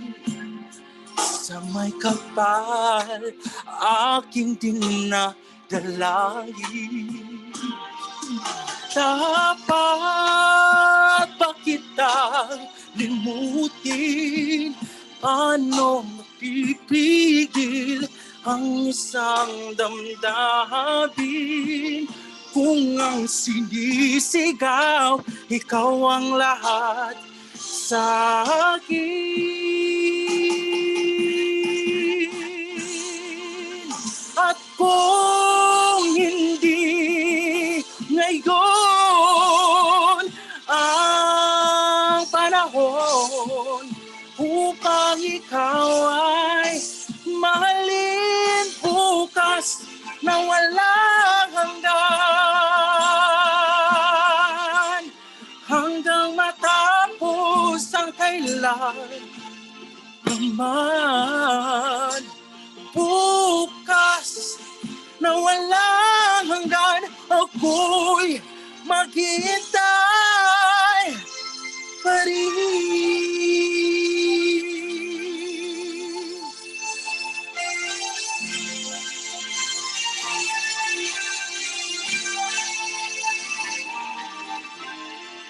Dapat pa kitang limutin? Paano mapipigil ang isang damdamin kung ang sinisigaw, ikaw ang lahat sa akin?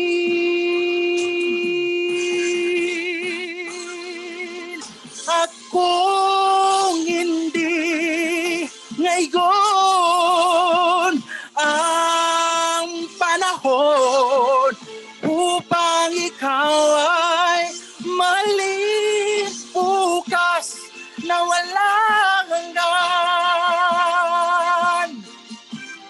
hanggang matapos ang kailan paman bukas na walang hanggan ako'y maghihintay pa rin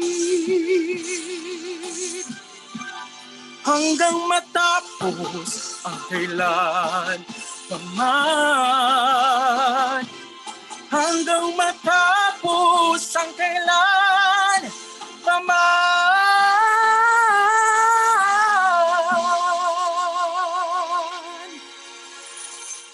bukas na walang hanggan ako'y maghihintay pa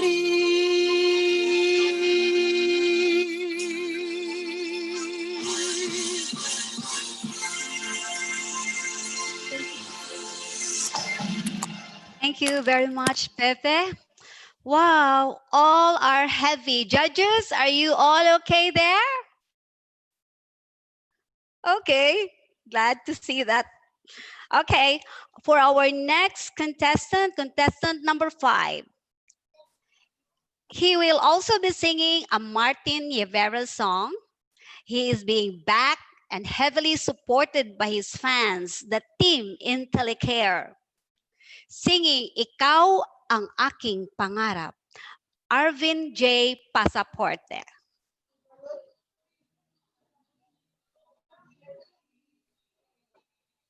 Hello, everyone.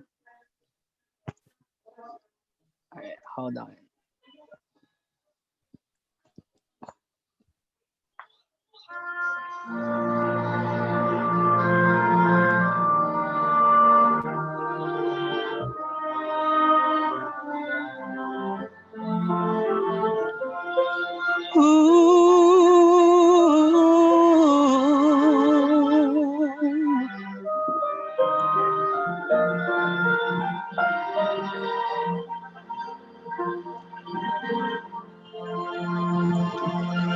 Mula nang makilala ka, buhay ko'y biglang nag-iba.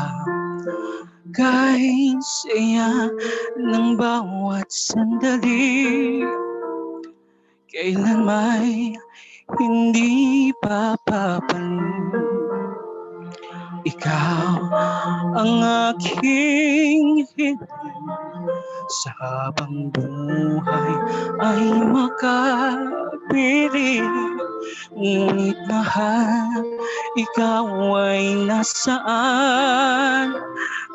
Aking minimiti ay ikaw lamang. Ikaw ang aking pangarap, ikaw ang sagot sa aking dasal. Puso ko ay inaalay, pagkat minamahal kitang tunay. Ikaw ang aking pag-ibig, ang nagbibigay kulay sa aking daigdig. Wala nang nanaisin pa, kung magpakailanman ay kasama ka.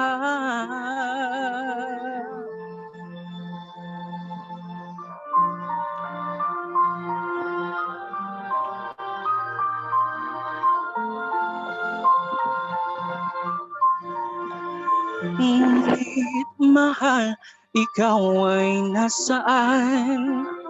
Aking binimiti ay ikaw lamang.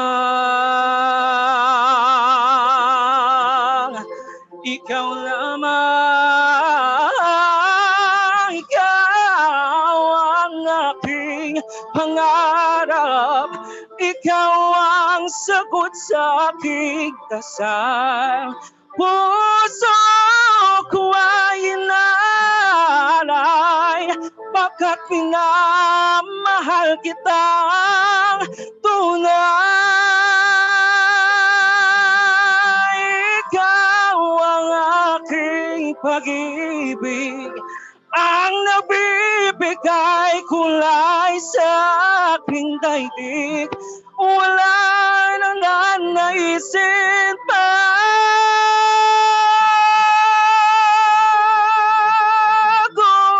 Magpakailanman ay kasama ka.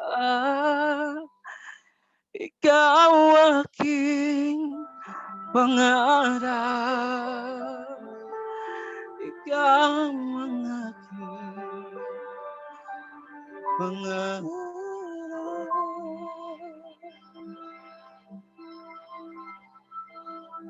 Thank you. Wow. Okay. This is very difficult. I'm sure our judges is having a difficult time. Every time a contestant sings, I'm always looking at the judges and listening to the singer. But the judges are so intensely listening, just saying to themselves how difficult this job is. Okay, let's move on to the next contestant, number 6. Singing to us, Jimmy Bondok's Let Me Be the One. Another pride of Chonghua Hospital, Christian Dave Evangelio. Let me be the one. Good afternoon, everyone. Good afternoon, ma'am. Good afternoon, Hi. Board of Judges. Okay.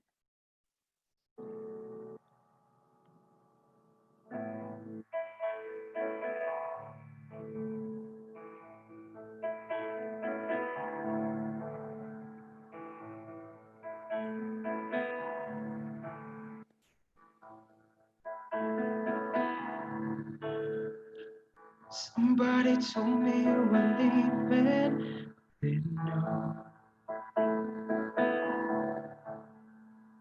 Somebody told me you're unhappy, but it doesn't show. Somebody told me that you don't want me no more. No. So you're walking out the door. Nobody told me you've been crying every night. Nobody told me you've been dying, but didn't want to fight. Nobody told me that you fell out of love from me. So I'm setting you free. Let me be the one to break it up, so you won't have to make excuses. We don't need to find or set up where someone wins and someone loses. We just have to say our love was true, but it's never come along.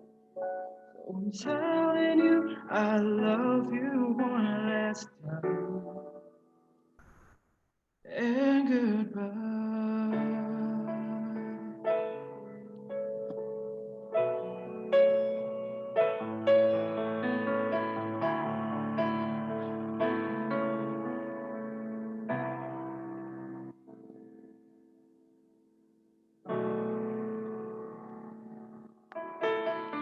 Somebody told me you still love me. I don't know why.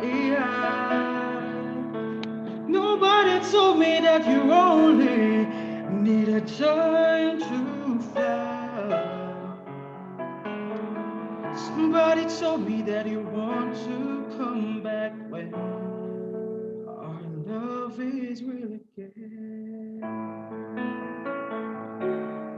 Let me be the one to break it up, so you won't have to make excuses.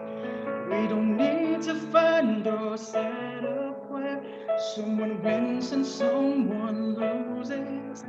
We just have to say our love was true, but it's now become a lie. So I'm telling you, I love you one last time. And goodbye, just turn around and walk away. We don't have to live like this. No, but if you love me still, then stay. Don't keep me waiting for the final kiss. We can work together through this test. We can work through it apart. I just need to get this off my chest, that you will always have my heart. Let me be the one. Let me be the one to break it up, so you won't have to make excuses. We don't need to find or set up where someone wins and someone loses. We just have to say our love was true, but it's now become a lie. So I'm telling you, I love you one last time. And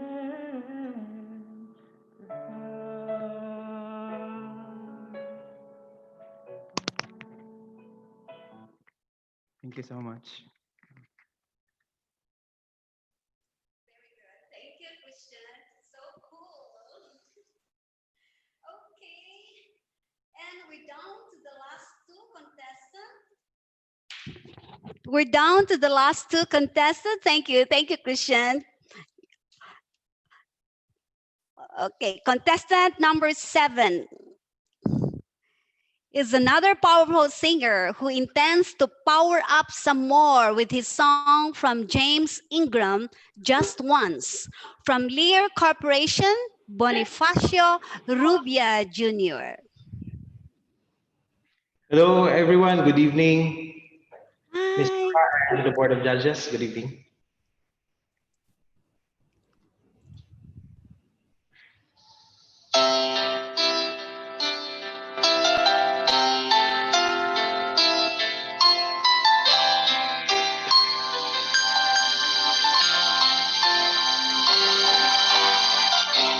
I did my best, but I guess my best wasn't good enough.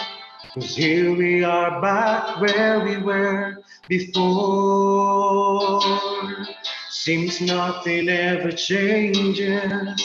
We're back to being strangers, wondering if we ought to stay or head on out the door.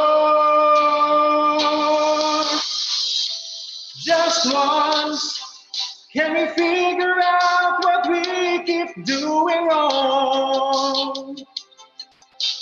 Why we never last for very long? What are we doing wrong? Just once, can we find a way to finally make it right? To make the magic last for more than just one night. If we could just get to it, I know we could break through it. Ooh.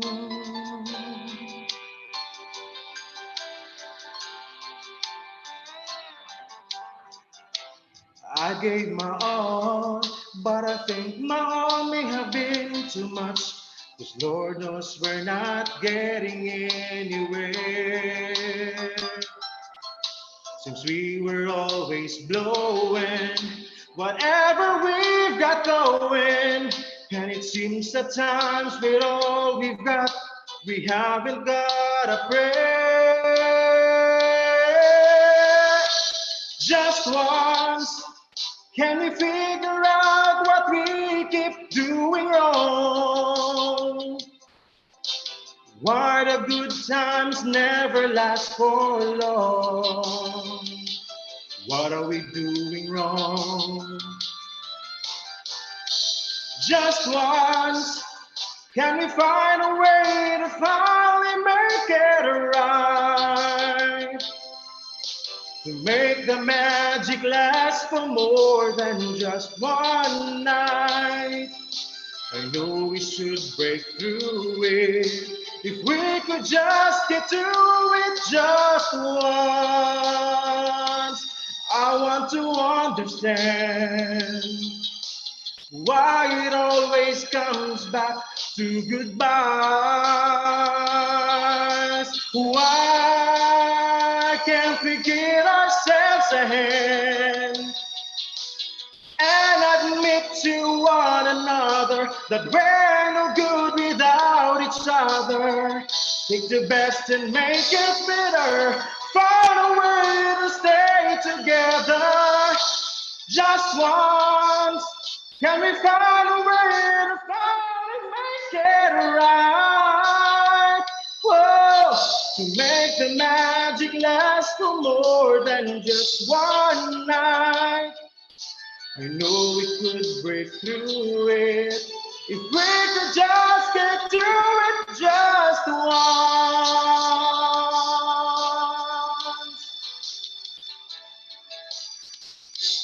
Whoa, we can get to it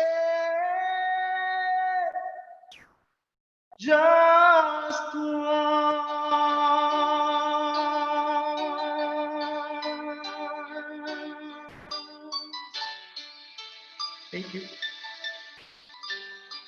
Thank you. Thank you very much, Bonnie.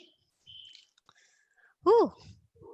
One last contestant, but certainly, of course, not the least. He will be singing Eric Santos, Kulang Ako Kung Wala Ka. Talaga, ha? From On Semiconductor, Mr. Rolito Igot.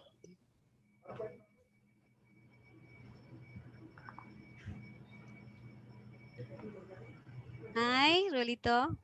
Hello, Miss. Okay. Madam Ready ako, now? Miss? Yes, yes, yes. We can hear you clearly. Good. Yes.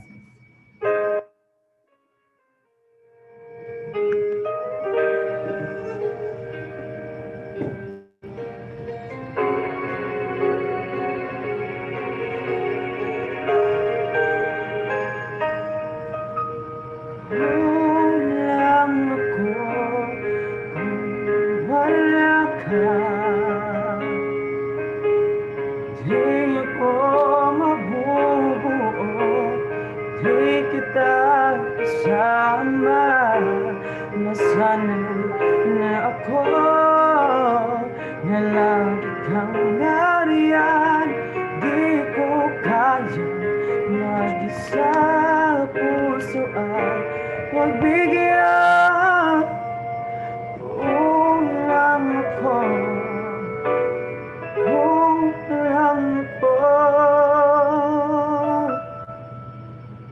kung wala ka.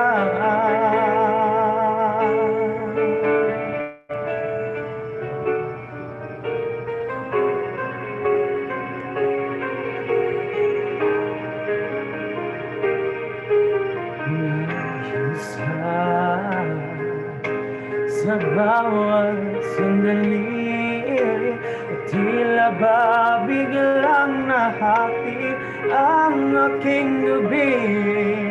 Umaasa na sana'y maging tayong dalawa muli. Sa puso ko'y wala kang kapalit. Kulang ako kung wala ka. Di ako mabubuo, hindi kita kasama. Nasanay na ako na lagi kang nariyan. Di ko kayang mag-isa, puso ay pagbigyan. Kulang ako, kulang ako kung wala ka. Oh, oh, oh. ako kung wala ka. Di ako mabubuo, hindi kita kasama. Nasanay na ako na lagi kang darihan. Di ko kaya mag-isa, puso ay pagbigyan. Kulang ako, kulang ako kung wala ka.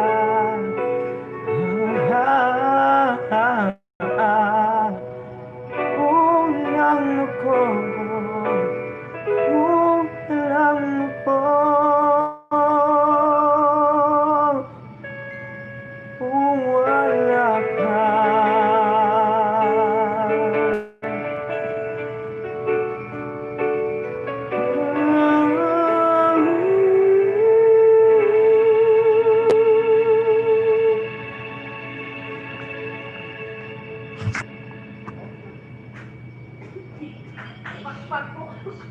Thank you very much, Rolito.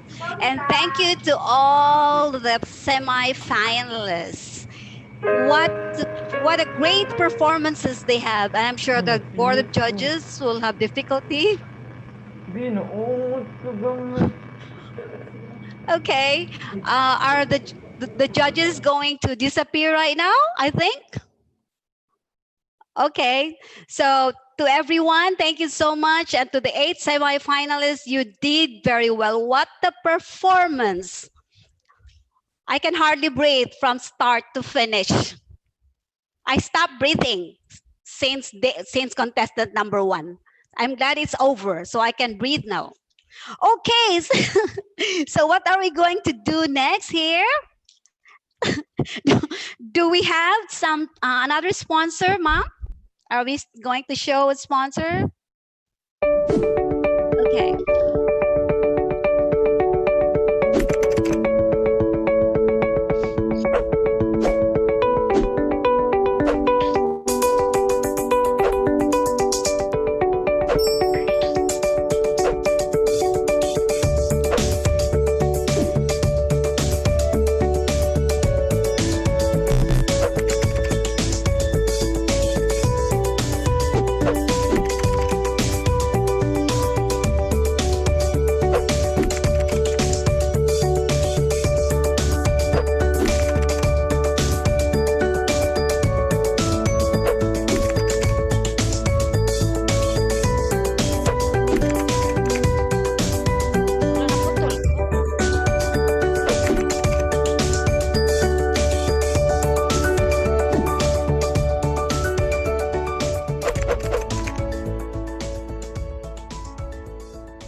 Okay. So at this point, since our judges has disappeared, and I'm sure they will have difficulty completing their task. So perhaps we can do our own poll survey here. I think I'm losing something here. Who do you think from the top 8 contestants? We have Arvin, Roberto, Bonnie, Joxet.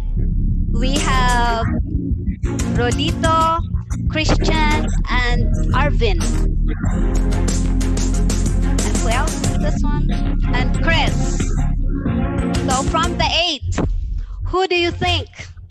Who do you think is your top choice? Top 4. Can you just choose? Can you use your own computer or your cell phone or whatever you have there? And let's just make a vote. I mean, this will have no bearing in the judge's decision. They don't even know that we're doing this. But just for fun, while waiting for the responses or while waiting for the result. So why don't we vote? Vote now. Pick your 4 favorite. Who is your favorite? Let's say this is the crowd's favorite. Okay. Choose 4. Basin usara inyong tan-aon.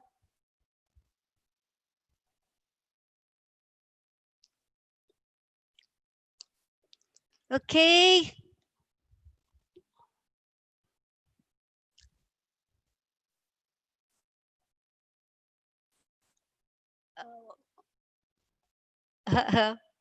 All right, we have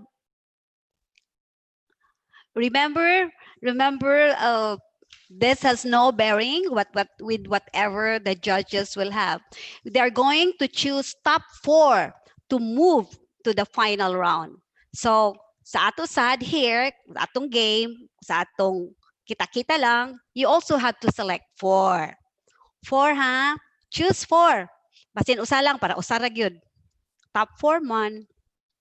So we have, is it still going on? 24%, 41%. Oh, okay. I think it's okay na, no?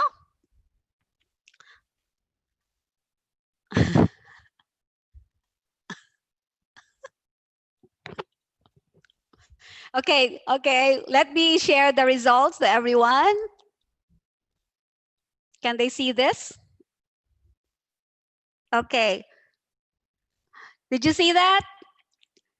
Topping on the list is Joxet, followed by Bonnie, then Robert, 3, and then we need, and then a tie between Chris and Pepe, and Arvin.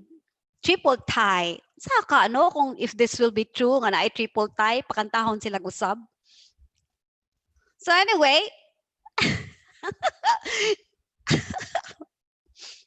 okay, all right. So thank you for participating our poll, but once again, okay. So once again, this is just our own little game, making ourselves busy. Oh, look. Who's doing this? Okay. So what do we have? What's our next? Do we have another video to show?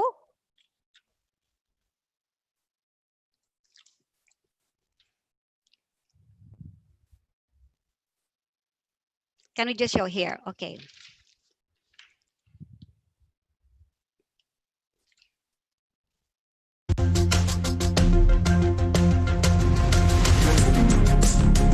No, I think the judges are not yet ready.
What does it mean?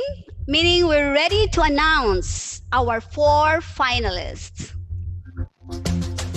Aren't you thrilled?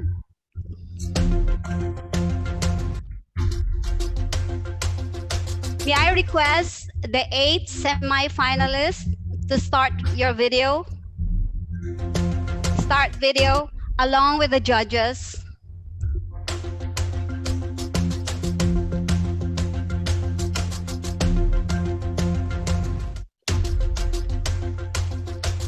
May I request all the 8 semi-finalists, Bonifacio Rubia, Christian Dave Evangelio, Joxet Lu Estacio, Rolito Igot, Christopherson Rosa, Pepe Salamanca, Arvin J. Pasaporte, and Robert Pedrosa to start video. Show yourself. Okay, we are here. I'm seeing everyone. But I did not see the judges. Okay, I see you, Moises, Francis, and Eman. So, judges, you're ready. Okay, now to do the honor of presenting our 4 finalists. Let's call on the chairman of the Board of Judges, Emmanuel Eman Mante. Thank you. Can you hear me? Is that clear? Louder, please. Your volume. About that, is that clear? Yes, better. Okay, so congratulations again to the top 8 who made it to this round. Yes, thank you for making this quarantine a better place and a better time. So on behalf of Sir Francis and Sir Moises, I'm going to announce the top 4. Okay, so in no particular order, I'm going to call out the number. Okay, so starting first with our first top 4 is contestant number 5. Contestant number 5, congratulations. Okay. All right. And our second finalist, we have contestant number 2. Contestant number 2, congratulations. And our third finalist is contestant number 3. Congratulations, contestant number 3. And our last, who do you think it is to complete the top 4? It's contestant number 6. Congratulations. Big round of applause to the top 4. Okay, thank you very much, Emma. Allow me to repeat what you just said. This time I'm going to say the name of the winners or the finalists and their company name. Okay, you mentioned here, Christian Dave Evangelio, contestant number 6 of Chongwa Hospital. Thank you so much. Joxet Lu Estacio of TMX Philippines, contestant number 2. Christopher Son Rosa of Rafi, contestant number 3. Then finally, we have Arvin J. Pasaporte of Intellicare, contestant number 5. Okay, congratulations to every 2 top 4 or the 4 finalists. You are still in the running of becoming our season 2 PMAP singing idol. Congratulations. Pictures, a picture with all the semi-finalists. Let's have our picture taking right now. Okay. Let me ask first the chairman of the board of judges, any comments and anything that you would like to share to us or to the singers? Yes. Okay. Do you think, so just me? Yeah, Sir Eman, your volume. Okay, so it's just me, not Sir Francis and Sir Moises. They're not gonna give their comments. Just me. Okay, if you wish, just a quick one. Yes. Ikaw lang, sir. Ikaw lang, sir.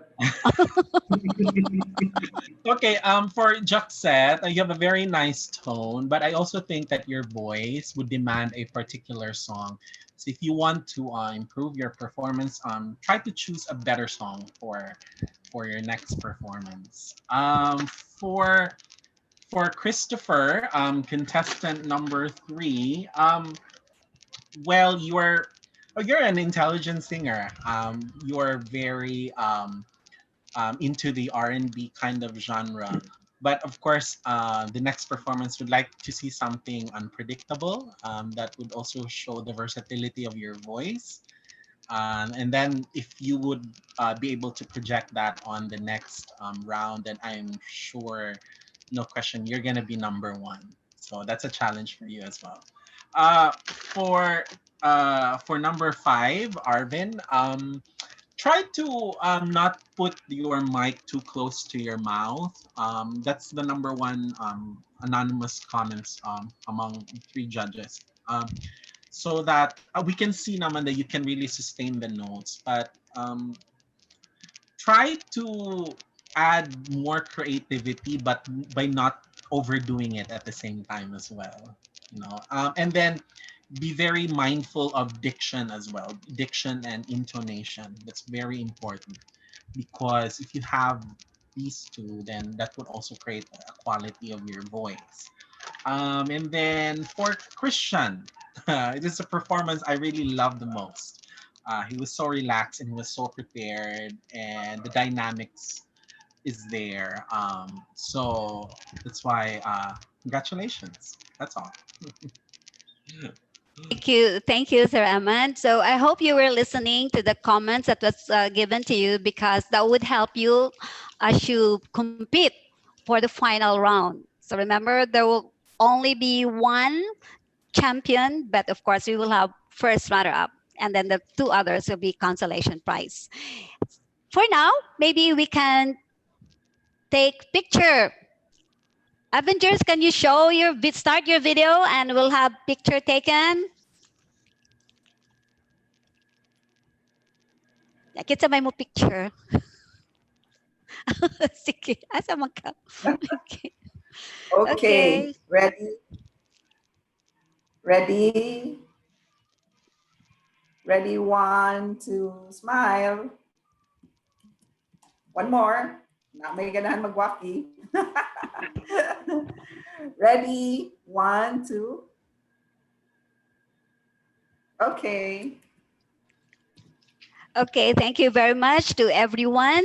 And to maintain this momentum, we were trying to get the crowd's favorite for December because December is our final round. But every month we said we would like to have the crowd's favorite, and the winner will be awarded during the final round, which is in December. We will come out. I'm sorry. We will publish the details. It's just for fun, and it will be voting for the top 4 who is their favorite, just like what we did without the judges. While the judges were very busy, you know, deliberating, we were also voting through poll. All right, okay. To officially close this 5th GMM, let me call in once again our PMAP Cebu Inc. President, Miss Grace S. Iligan. Uy. Certificate. Good afternoon once again. Okay, I think I really have to give the certificate, Ma'am Ver. Okay, on behalf of PMAP Cebu, Ms. Ver, we would like to give this virtual certificate to you, Ms. Vera Chris Villamor, for your masterful facilitation as a moderator of PMAP Cebu 5th General Membership Meeting. To PMAP Cebu members and other guests and participants on this August 28, 2020 GMM. So signed by yours truly, Grace Iligan, President 2020 PMAP Cebu. Again, thank you so much, Barbie girl. You did another excellent job. And Thank you. Thank you. yes, ma'am. Thank you so much. And this afternoon was truly a challenging afternoon, but I guess I've been saying this that PMAP is so blessed to have Avengers because they just lapped off whatever challenges that comes on their way and they're able to find solution. So thank you so much, Avengers team, Sir JM, our technical host and overall director, and also Miss Anne, Trustee Anne De Parini. She's the one who's preparing all the slides, and the director on behalf of Sir Neil Antiquina, side by side with Sir JM, and Miss Odette Kambonga. She's the continuity slides master, and Miss Pinky. She is the one who is our IT support, and also Mr. Ayan Cesariel. She's the chat box manager. She's the official responder of the team. So thank you so much. And of course, Miss Vera, part of the Avengers team and our excellent moderator, seasoned host. So makinaon sa mga kalibutan, she knows what to do. Thank you so much, Ma'am Ver. You did another excellent job. So again, thank you so much, Avengers. There were so many challenges and so many glitches, but you made it again. So I cannot imagine PMAP Cebu webinars and other virtual activities without all of you. Thank you for your sleepless nights and for all the effort. Thank you also to Dr. Loreche earlier. There were so many challenges when we tried connecting to her, but she unselfishly extended her time. She has so many commitments, but because of the intermittent of the signal, she able to extend her time with us, and she patiently answered all our questions. Thanks also to Direct Jovenier who promoted the RC earlier before Doctora. And please support our regional conference because this is also our big event for this year. So we hope to see you at our regional conference. And of course, thanks to the judges, Sir Eman, Sir Sire, Sir Moises. It's been a difficult task that you're doing this afternoon because everyone who's competing was so good. But thank you so much. You spent the entire afternoon with us, and see you again on December. And to all the contestants, everyone did a good job. So congratulations to everyone, and thank you for competing. And of course, thank you to your companies who supported you all the way, to Chonghua, to Timex, to Rafi, to Qualcomm, to Entelecare, to Lair, to Onsemi. Thank you so much. And to all of you who stayed until this time, thank you for supporting this activity. And with that, I think we had nothing else to discuss. I would like to officially have this meeting adjourned. Stay safe and God bless everyone. Daghang salamat.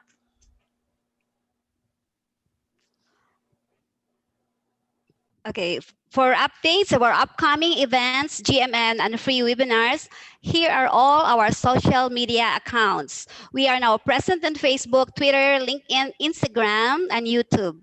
So don't forget to like and follow PMAP Cebu on the social media accounts and make it a habit to visit our PMAP website, that is www.pmapcebu.com, where you can also view recordings of past webinars and see updates of the latest labor and other related government advisories.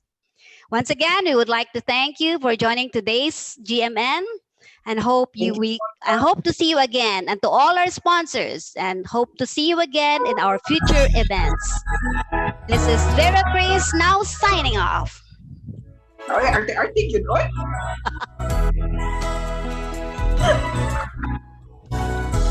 Today we take upon ourselves the challenge of responding to the needs and realize the vision that we made.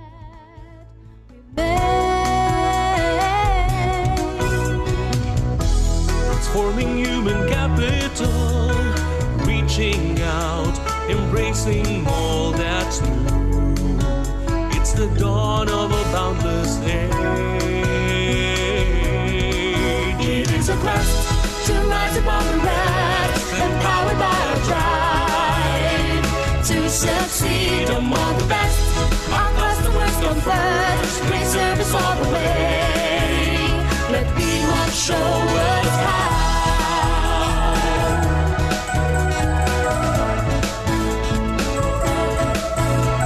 Convergence dissolves complexities, initiatives that lead to strengthen paths and build team confidence.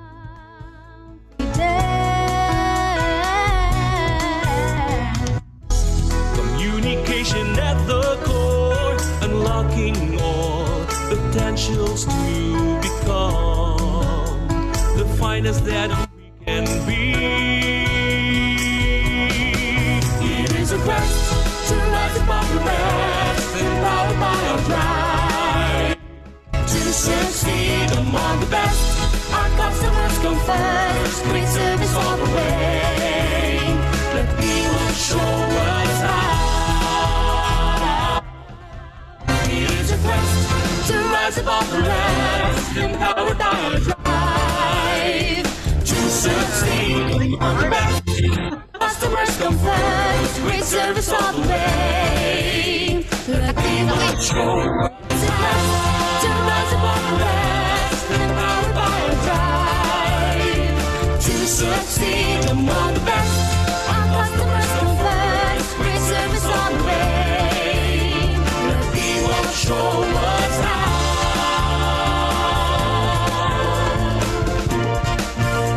Let PMAP show us how.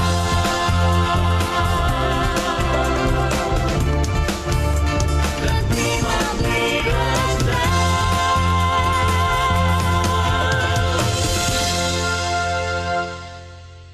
Ayun na, sakto na. Kana. Sanaing taon kay ganina patang alauna din eh, alas 12:30. Congratulations. Congratulations. Grabe ang mga pagsubok sa internet. Congratulations. Congratulations. Bye-bye. Happy weekend. Uy, kinsa ba to? Moises? Ayaw sa glakaw, uy, mag-judges kay makipicture pa mi. Oh. Maglaba pa yung taon ko eh. Labahan pa to na ko mga inutaw, ito mga pinilo. Oh, sure, eh? Hi, sire. Asa naman si Eman? Eman ni Judge. Moises, si Eman. Nawala. Kasi naglaban na to si Iman. Hindi, nabasa na nilabhan, sir, kay ulan.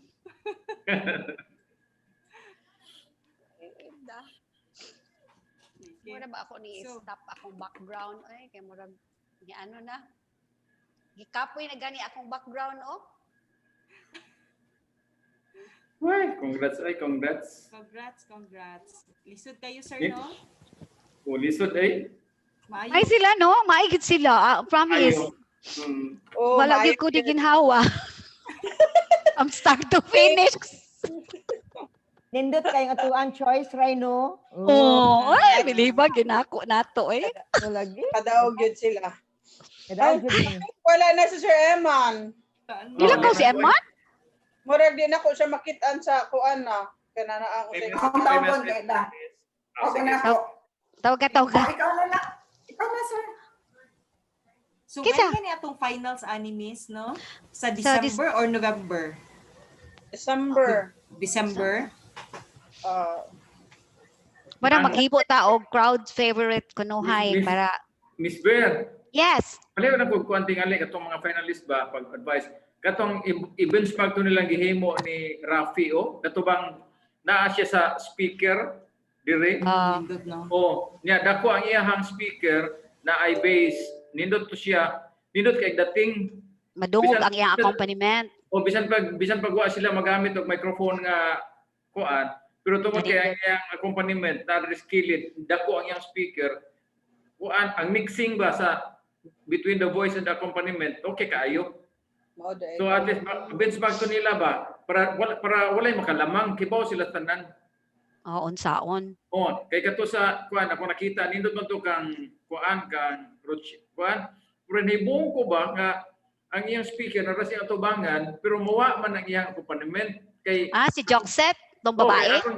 ako tanaw to iyang gibali ang speaker murag if I was not mistaken murag ang iyang speaker na dire ang iyang microphone dire sa iyang mouth utang murag ang klaro ra sa iyang voice although voice man atong giagad no pero mas nindot ng paminawan nga balance ang accompaniment ug ang bitaw voice katong anindot nga benchmark katong sa Rafi katong dire siya si Christopherson Rosa o kamao siya gyud kay ang iyang speaker dire siya kilid murag siya murag backdraft ra iyang speaker pero di ay